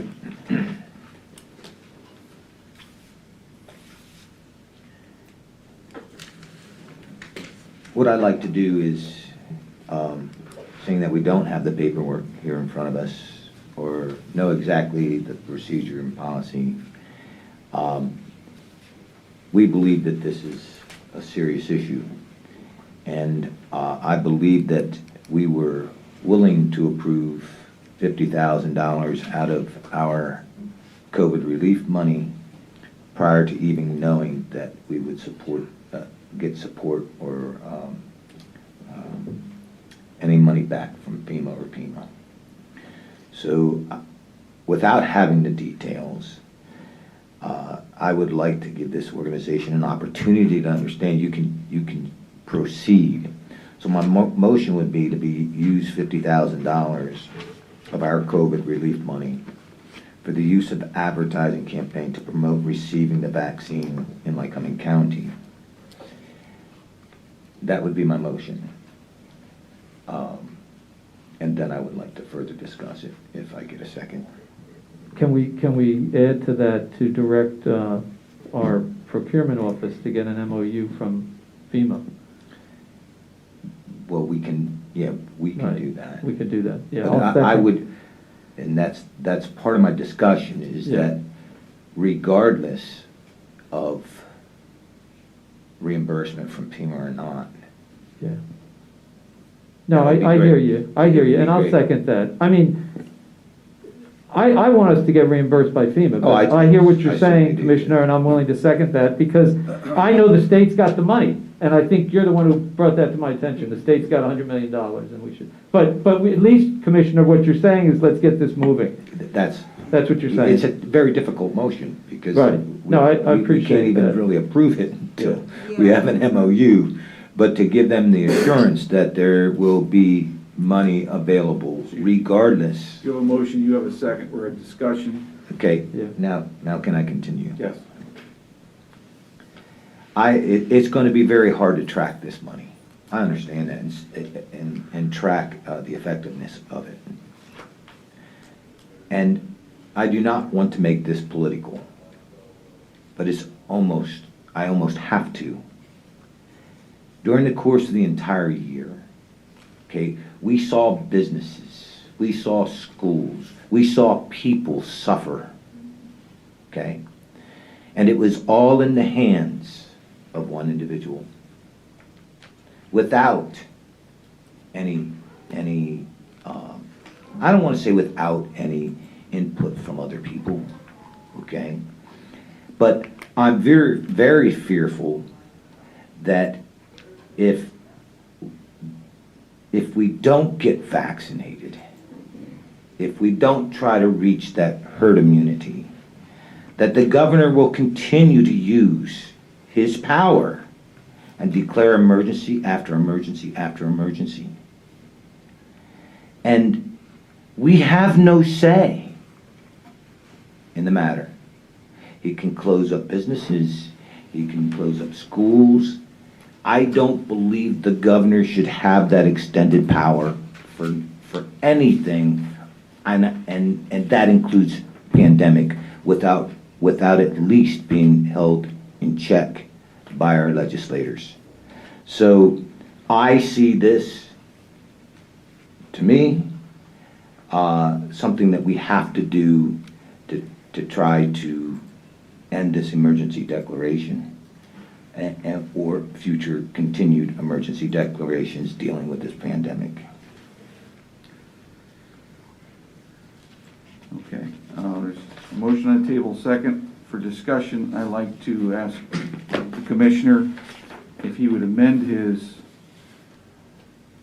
motion to read that the funding would be an amount of $100,000 to be approved through an MOU, be contingent upon an approval of an MOU with the funding being approved by FEMA. Or I'm sorry, PEMA. And if you would be willing to withdraw your initial motion and ask for that motion, my concern is I would rather have the money come from PEMA. The COVID fund we have now, even though it's in our general account, we still have payroll to take out of that. I don't think that was the original intent of that money. The original intent of that money was to go to businesses in relief and towards county expenses. I believe this $100 million that's provided by the state for these reasons is the best avenue to go. And I believe if we do an agreement contingent upon the MOU being prepared by Mayatoon, so we follow the same procurement we do on every other process, through the monies being approved by PEMA, that was what I would ask the motion to be. But it's up to you if you want to withdraw your motion or to keep it as. Can I make a point here? Yes. I think we might need a second on an amendment to the motion, but let me just comment on it. I think that what we're trying to accomplish is to be able to get things moving, and the problem with the amendment is that we may send an MOU and it may take X amount of time to get back, but every day that we don't do something is a day when we're not getting a message out. And the problem is that 30% that was mentioned by Barb Hemmendinger, our job is to try to grow that so that we can get to a point as a community where we can be fully open. So, I mean, we have $1,850,000 left from federal money that's totally at the discretion of the commissioners to use. It was specifically from the federal government for COVID relief. I think that Commissioner Masser's motion is to take $50,000 of that money, but at the same time to try to seek reimbursements from FEMA. So essentially, we would be fronting the money from money that's been appropriated by the federal government for COVID relief. We would then be seeking under the new terms that FEMA's developed. And some of this is it's all in motion. FEMA, a year ago, I don't think was making money available, but FEMA now because of the declaration. So that's why I would say that we'd be better off just going with his motion. So my concern is FEMA going to reimburse monies that was COVID-10 and just going to replace COVID monies for COVID monies? Yeah, Most likely I not. think what we're going to do is, well, actually, at this point in time, because it's in our general fund, it's no longer designated FEMA money. This is typically something that we do behind closed doors, okay? So it's very difficult, and so I would really appreciate if Maya Toon would approach the podium and try to explain the way the process would work. You know, what I don't want to do is make a motion that, and have it binding, that set forth something before we had the approval, because many times they can say, oh, no, you did that in the past. You know, you didn't get it approved now, so give us an idea of your guidance. Typically, like I said, you always send them that resolution declaring emergency. This is different in the sense that they declared the emergency on our behalf for all counties. So typically after this, you do that MOU. When they get that MOU, they determine things like performance measures. That's all in compliance with the grant guidelines that they're going to get. I'll be honest, I have not even looked at those guidelines because we've not had to utilize any of these monies at all, because we've had other COVID relief monies that have come in that we had to fully expense. We haven't had a need. I will have to look at that because I'm not even sure how the process, like the grant terms are.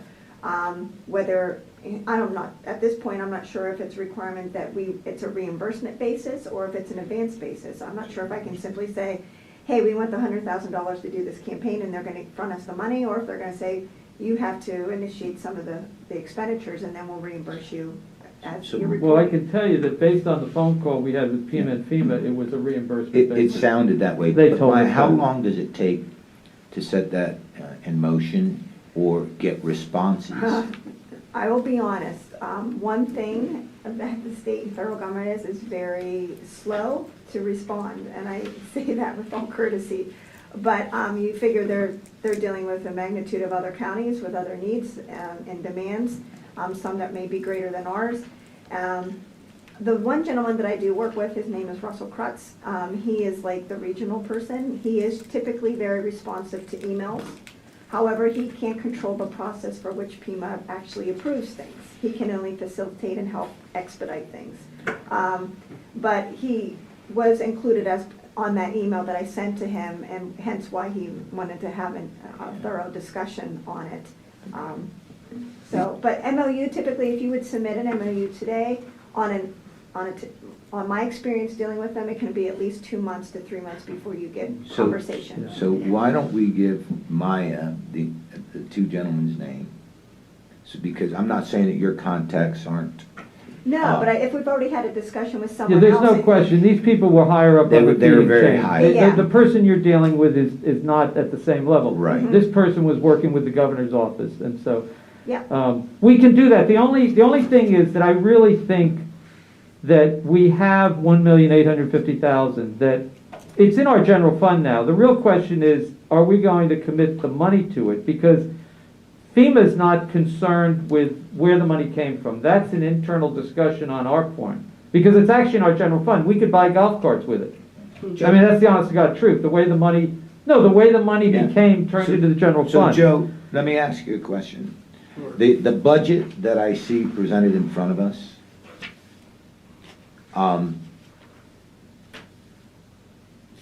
Was this discounted because of the amount of the budgeted, $100,000? If we say we're only going to invest $50,000 or $25,000, would that still be the same rate per month? It probably would. What we did is we went out and we strong-armed a lot of the media, telling them that it was for a public service campaign, and we all knew people. We got tremendous rates. If you look at the billboard rates, and the radio rates, they're like their public service rates. So is the solicitor on still? He is. Okay, so if I rescinded the motion and made another motion, can we do that? Yes. If the original motion is rescinded and the second is rescinded, yes. Yeah. You want to remake your motion? Yeah. Okay. Okay, so do we need a motion to rescind that? Yes. Okay. Or actually, you don't even need a motion. Simply state that you rescind your motion and whoever seconded rescinds his motion, or his second, and then you can make your new motion. Okay, I'll rescind my motion. I'll rescind my second. Okay, and I will want to discuss that regardless of FEMA's, response, that I'd make a motion that we allocate $25,000 to the campaign, I'll make a motion to allocate $25,000 to the campaign regardless of the outcome of the decision by FEMA or FEMA. Okay. I would ask that you would amend that motion, that it would include that it'd be 25,000 would be approved, and that we are allocating Maya Toon to present a MOU together for remaining monies to be allocated through FEMA.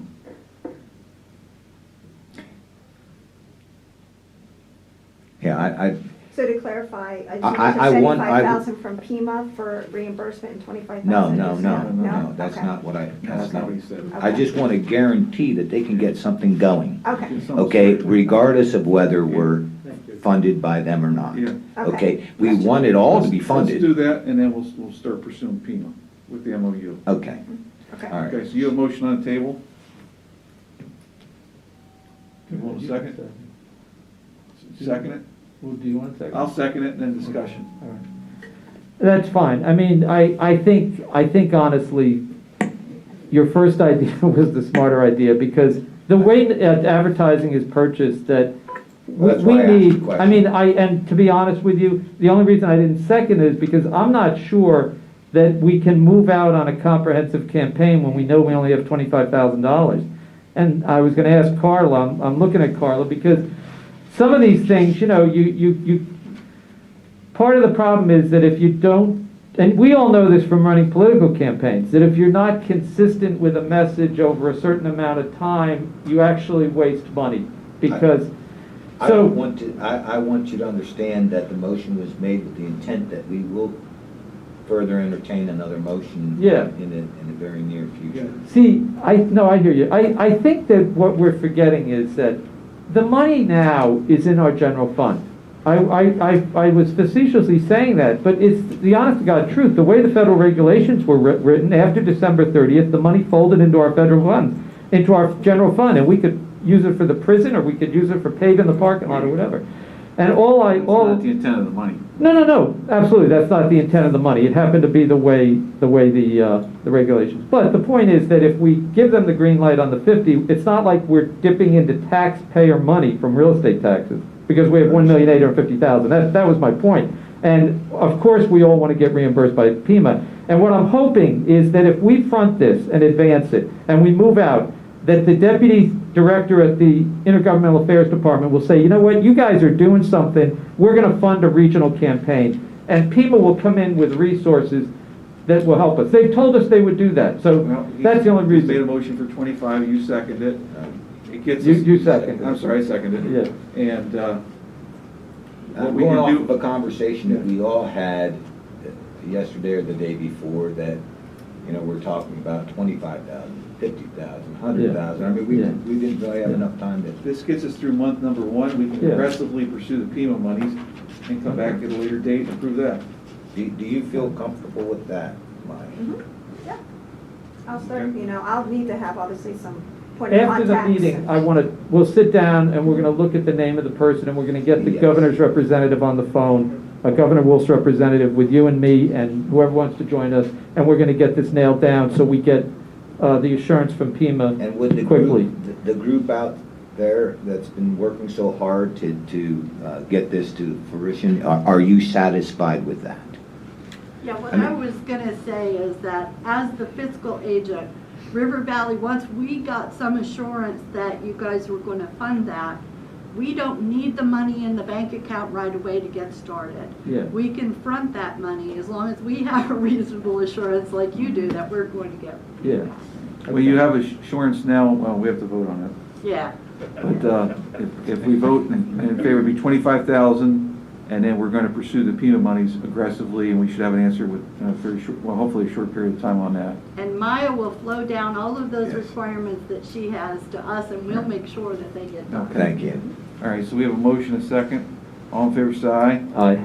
Aye. Aye, so carried. Okay.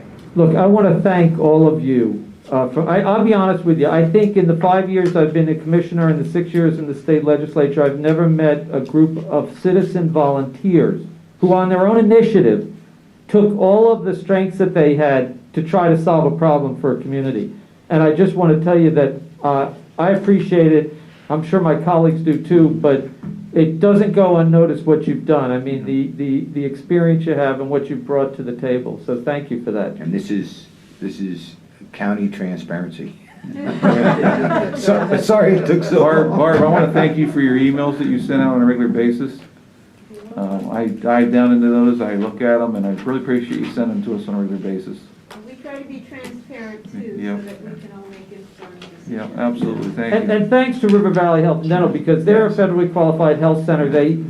We could not do this without their help, because they are acting as a fiscal agent. They're getting nothing for it, but they're doing what their mission is, which is to serve health care to people in underserved populations. So thank We'll you. work with PEMA to try to get the rest of those monies. We really appreciate it, Yeah. Commissioners. All right, Thank you. thank you. Thank you. Okay, Maya, are you? Yes, I will admit that I have another appointment at 12 o'clock, so I'm going to run Yeah, as go fast ahead. as I can Yes, through. And we're Okay. gonna do it. Yeah, we're gonna do it. Thank you, Okay. Maya. I'll make the motion. No. All in favor? Thank you. All right, go ahead, Maya. I'm just going to do my items 5.2 through 5.7. 5.2 is to vote on agreement with Glen L. Hallbaker for the golf cart shed milling project at the White Deer Golf Course. It is part of their 2021 budgeted items, and this will all be reimbursed from the profits from the golf course. Okay. I move to approve. I'll second. All in favor, say aye. Aye. Aye. And that is a budget item. Yeah. Okay. The Thank you. next item I have is to vote to award the RFP for copier maintenance to Marco. Excuse me, one second. Excuse me, could you folks go out in the hallways? Thank you very much. It's hard to hear. Great, thank you. Okay, go ahead, Maya. Recommending to vote to award the RFP for copier maintenance to Marco Technologies. They are providing a cost of black and white cost per page rate at .00375, and for color cost per page at a rate of .033. Again, this is a 2021 budgeted item. We just went out competitively to bid this service out this year. Okay, can I have a motion? I'll move to approve. A second? Any further questions? Hearing none, no. All in favor, say aye. Aye. Aye, so carried. The next item I have for you is to vote to award the ITB for bread products to Bimbo Bakeries. They were the lowest and only compliant bidder. Can I have a motion? I'll move to approve. A second? All in favor, say aye. Aye. Aye, so carried. The next item I have for you is an MOU with the city of Williamsport. It's for us to piggyback off of their pricing for salt for future budget years for the pre-release center. Instead of going the whole way over to the landfill to get it, it's more cost effective to utilize the city's resources. Okay, excellent. A motion to accept? I'll move to approve. A second? All in favor, say aye. Aye. Aye, so carried. The next item is to acknowledge the list of agreements approved by the Director of Administration for the month of April, and there were 6 of them. And, Printing's getting smaller. yeah. Oh, I No. know, it's like, you know, I don't know. That's okay. I can still read it. Election day support, okay. Survey services. Okay. I'll move to approve. A second. All fair side? Aye. So carried. And then the last item I have for you is to vote on agreement with Hiawatha Incorporated. It's in the amount of $100,000. This is where we're using the CRBG payroll convenience funds. This is to assist them with the budget shortfalls and operational costs as a result of the pandemic. Okay, so motion and second, we'll have some discussion. Motion? I'll move to approve. Second? A second. Okay, any comments or questions? So, I don't see, and I'm sure Frank Pellegrino wouldn't want me to call him out of here, but I have to thank him for his relentless commitment to trying to get this done. The Hiawatha struggled with the pandemic, and we were faced with the issue of, do we let the Hiawatha basically be not usable, be dry docked for this season, or do we use some of the COVID relief funds, the $1,850,000 that we have, to assist getting it back in operation? It turns out, initially, I think some of us wanted to get it out, and then we found out that maybe we wouldn't have such a great year, but then we found out that keeping it on land was going to cost $50,000 between insurance and other things. And frankly, the Hiawatha organization does not have the money. So I personally felt that it was important for the community's sense of wholeness and getting back to normal that the Hiawatha be there and be doing what it does, which is one of the things it does is it's a great way when people come to our community, as Frank Pellegrino said, when he brings a prospective doctor from UPMC who wants to settle in the community and takes them for a ride on the river on the Hiawatha, it's an opportunity to let them see what a beautiful area it is. So I want to thank him for his efforts and just say that I think that hopefully they'll work, the board will work to find a way to be able to be self-sufficient, which is what we all know they need to do. And I was surprised that the marketing agency relied heavily upon the Hiawatha in bringing people to our area. I mean, we're talking tens of thousands of people that stay in Williamsport, spend their money at Wegmans or downtown, and then take a ride on the Hiawatha. They needed some reassurance too before they sent their business elsewhere. Yeah. And you know what? It's beautiful just for a family. Yes. To be able to go. Many of us have been on events on the Hiawatha, and it's beautiful. So I think we can feel good about this. Okay. Yeah, it's definitely an asset that's been in the community for 40 years, and they were hit very hard by COVID, didn't have any source of revenue. These monies are directed towards helping entities such as the Hiawatha and businesses to recover from the COVID devastation. However, moving forward, they are going to have to locate a funding source in the future, and I know the board of directors is working on that diligently to find a funding source going forward, whether that be a public-private partnership or a private partnership, or a private entity, I should say, moving forward.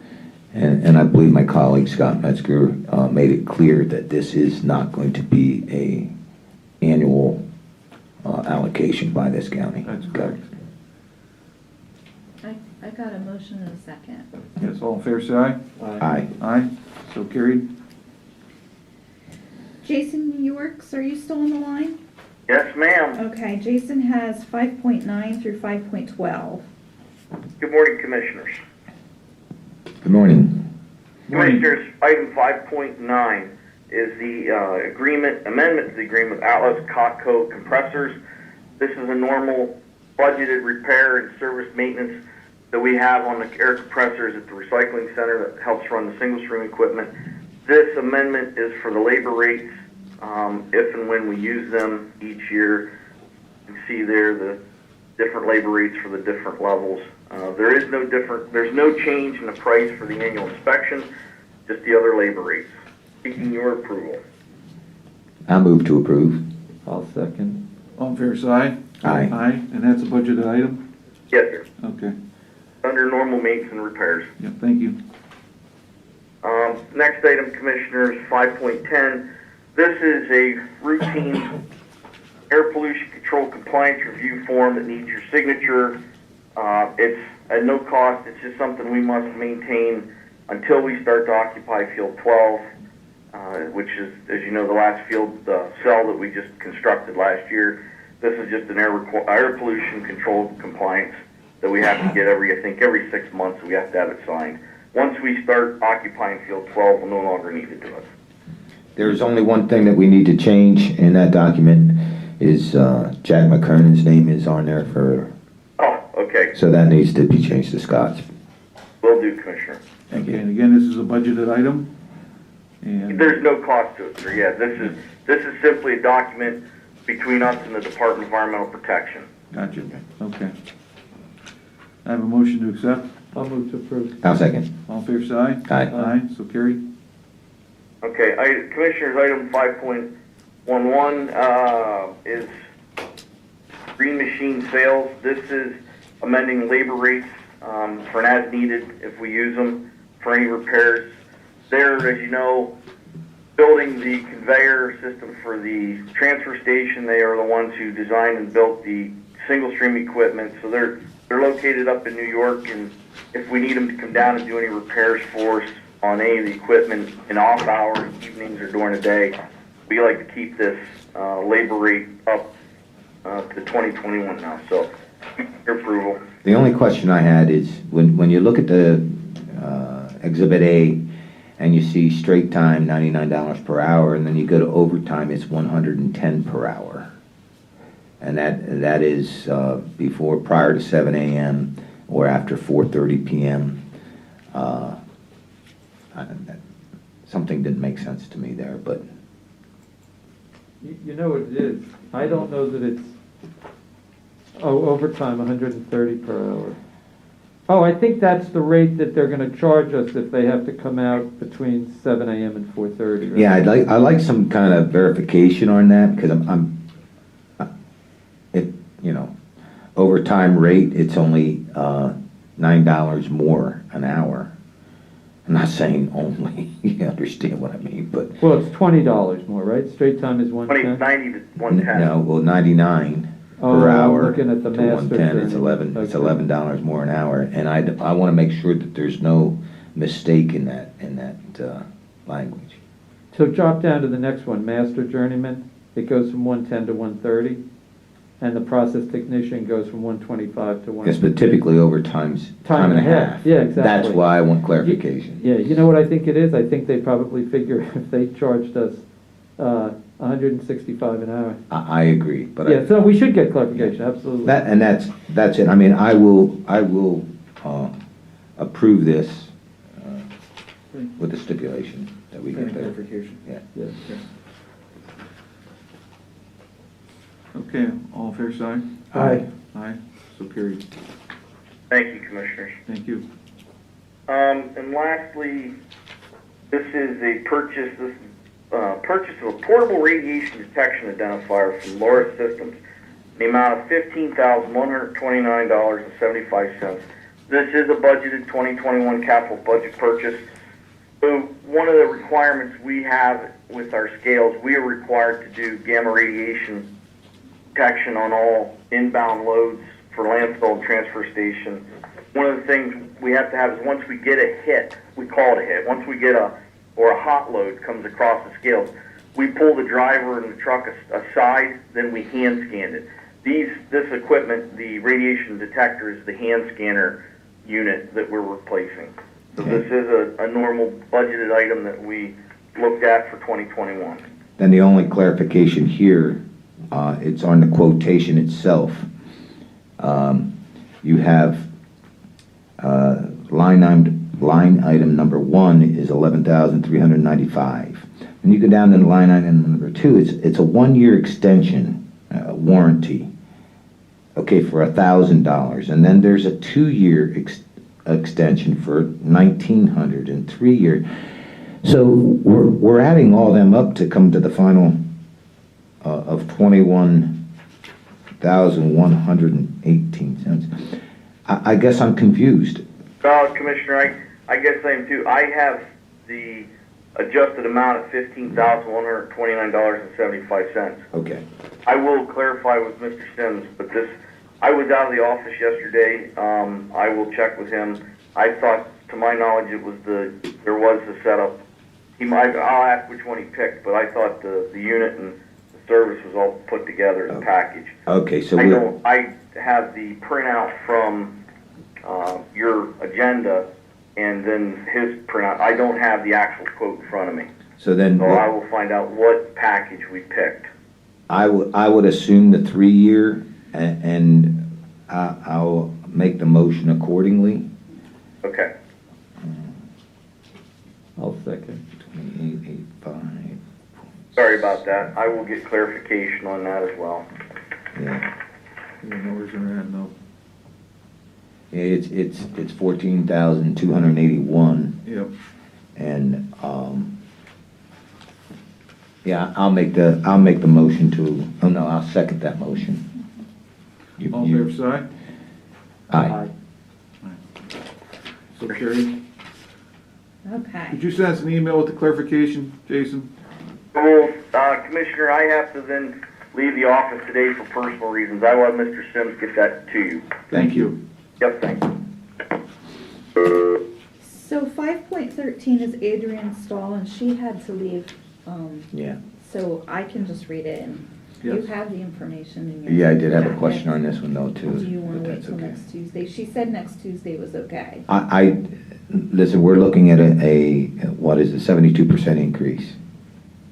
Or, Well, just if I might be of help and the solicitor can jump in, this is a representation of, now they don't say which case it is. Well, he handles a lot of the capital cases. Right, and I think what they're telling us is, listen, we initially thought it was gonna be 65,000 in billable time, but now we think it's gonna be 90,000 in billable time, and they're just asking. okay, up to. So Okay.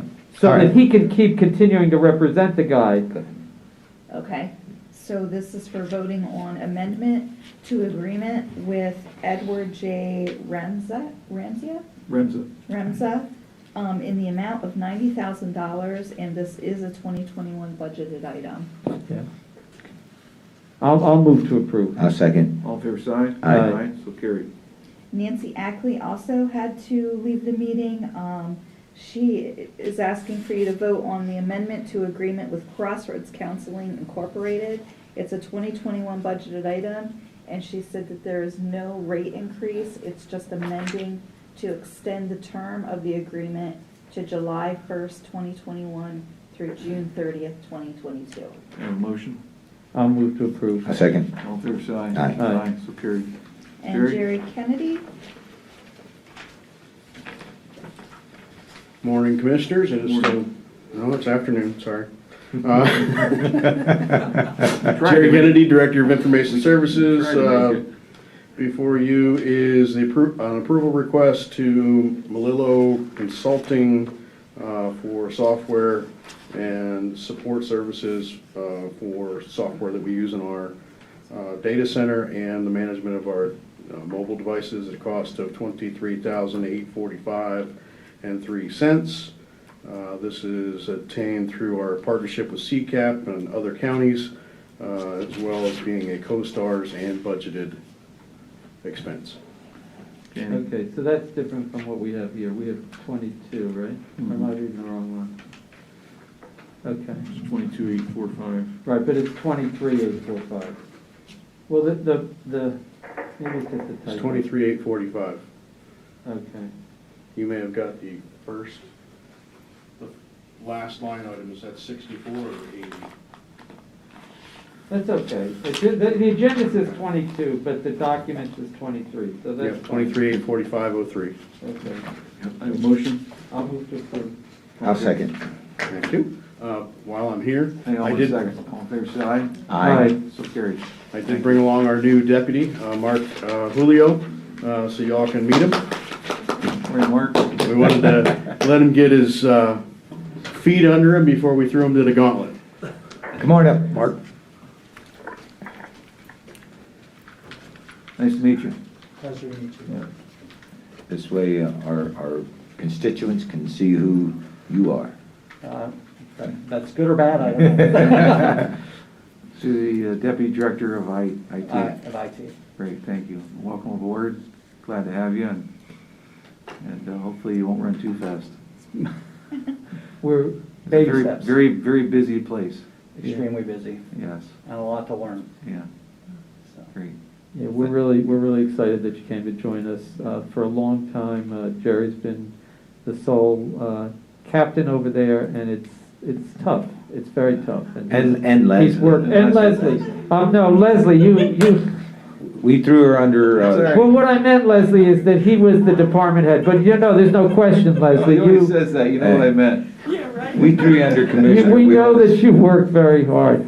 But in all seriousness, Jerry's been shouldering the whole place, along with Leslie and the others. But thank you for coming on board.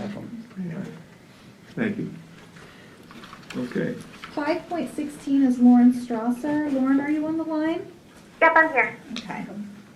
Morning, Lauren. Hello, I'm seeking approval for the annual DEP 903 County Recycling Coordinator Program grant application, and the amount is $37,450.99.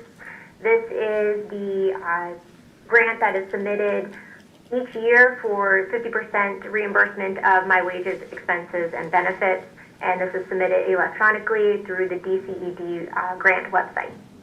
Okay, Annie. I have a motion. I'll move to approve. I'll second. Any questions or comments? Hearing none, all in favor say aye. Aye. Aye, so carried. All right, thank you. Thank you. 5.17, Ken George, voting on the agreement with Metatronics. Morning, Ken. Morning, Commissioners. This is an agreement with Metatronics, British Home Security, which is the former Select Security that we have been using for years. It's an agreement for the fire and burglar system at the new Solomon building on Lake Creek Road. And then inside this contract as well is the monitoring and the maintenance contract for $74.82 a month as well. Okay. $74.82. Yes. A month. A month, correct. Plus the $11,571.04 for the install and the materials. Can I have a motion? I'll move to approve. A second. All in favor say aye. Aye. Aye, so carried. Thank you. Thank you. 5.18, Scott Conkle. Scott, are you on the line? This is Beth. I'll be handling today for Scott. All right, Beth Baylor has 5.18 and 19 then. Go ahead, Beth. Hi, good afternoon, Commissioners. Beth from Department of Public Safety, 911 Communications. Good morning. The first item is for 3 generators for new tower locations for the radio project. One for Hester Hill, one for the Water Authority in Hughesville, and one for Columbia O2. Each at the price of $19,096, and they are a 2021 budgeted item, each of them. Okay. Any? Can I have a motion? I'll move to approve. I'll second. Any questions or comments? Hearing none, can all in favor say aye. Aye. Aye, so carried. Okay, my second item on the agenda is an amendment for a change order with Pencor Consulting in the amount of $17,825. This is not a 2021 budgeted item. This is a change order for Hester Hill for the Public Safety Radio Tower project. Due to some modifications at the request of the landowner, there needs to be some reworking of the entire project in that area for the resubmitting to county planning and the Pennsylvania Department DEP for approval. There needs to be some relocation and design of storm drain management, infiltration berms, etc. on the property. It seems like a large price tag, but he does not want to lose some of his farm fields because of the size of the storm drains and infiltration berms. So we would like to make the landowner happy, rework this since it's going to be a tower site that's there for many years to come. Okay, have a motion. I'll move to approve. I'll second. Any questions or comments? Hearing none, all in favor say aye.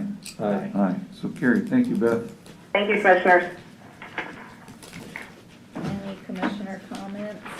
We'd like to announce that this past Friday, we did our post-closing agreement with Digger Specialties Incorporated, and we're excited to bring them into our community from Indiana, state of Indiana. They'll be bringing 150 jobs initially, with the hope of additional 80 jobs thereafter.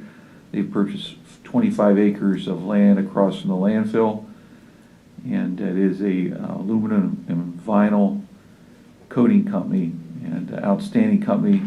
Medium income of the jobs will be in the low 40s for those positions over there in Brady Township, and very excited to have them as a part of our community. I'd also like to thank my local Little League down in Matoursville.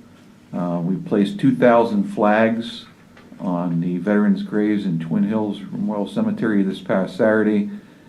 Joe Ham was on board to help place those flags, and ironically, as Joe started his process of placing the flags, the first grave marker he came upon was Alvin Bush, who he replaced. Alvin was a representative from our district back in the, I believe in the 80s and 90s. And he thought that was pretty neat. And Alvin being a veteran, it was an honor for Joe to place a flag at his grave site.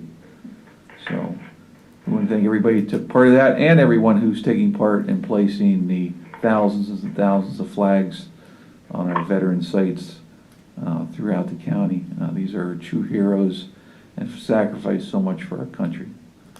That's the least we can do is recognize them at their final resting place. I know it's been a long time. Today has been a long meeting, but you know, this is pretty important.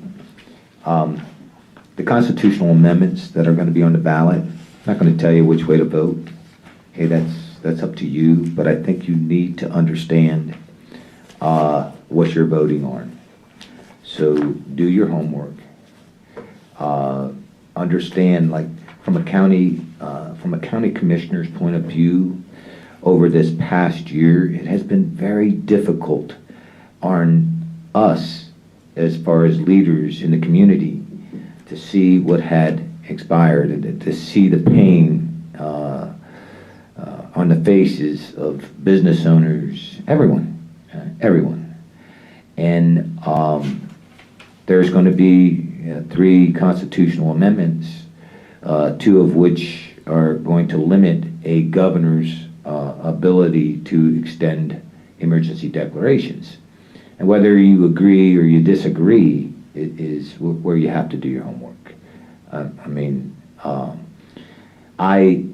I criticize CCAP, our County Commissioners Association, for not taking a stance on this issue, because throughout the year we heard from both sides of the aisle how we could have offered solutions or recommendations or at least a lot of input as to what was happening in our communities. And each county is unique in some way or another.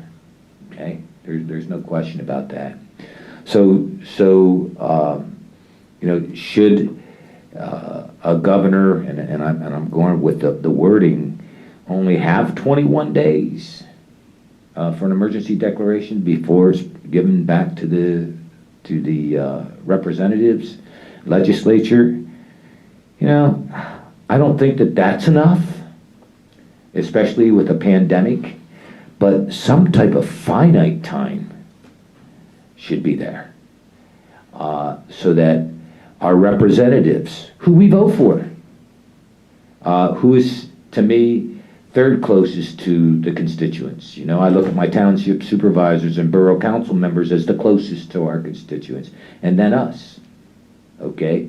We're in the community constantly, whereas our other legislators are down in Harrisburg a lot longer than they are in our communities, okay? And it's just the way it is. I get that. But nonetheless, they represent us. And when should it go back into their hands? What time frame? What emergency?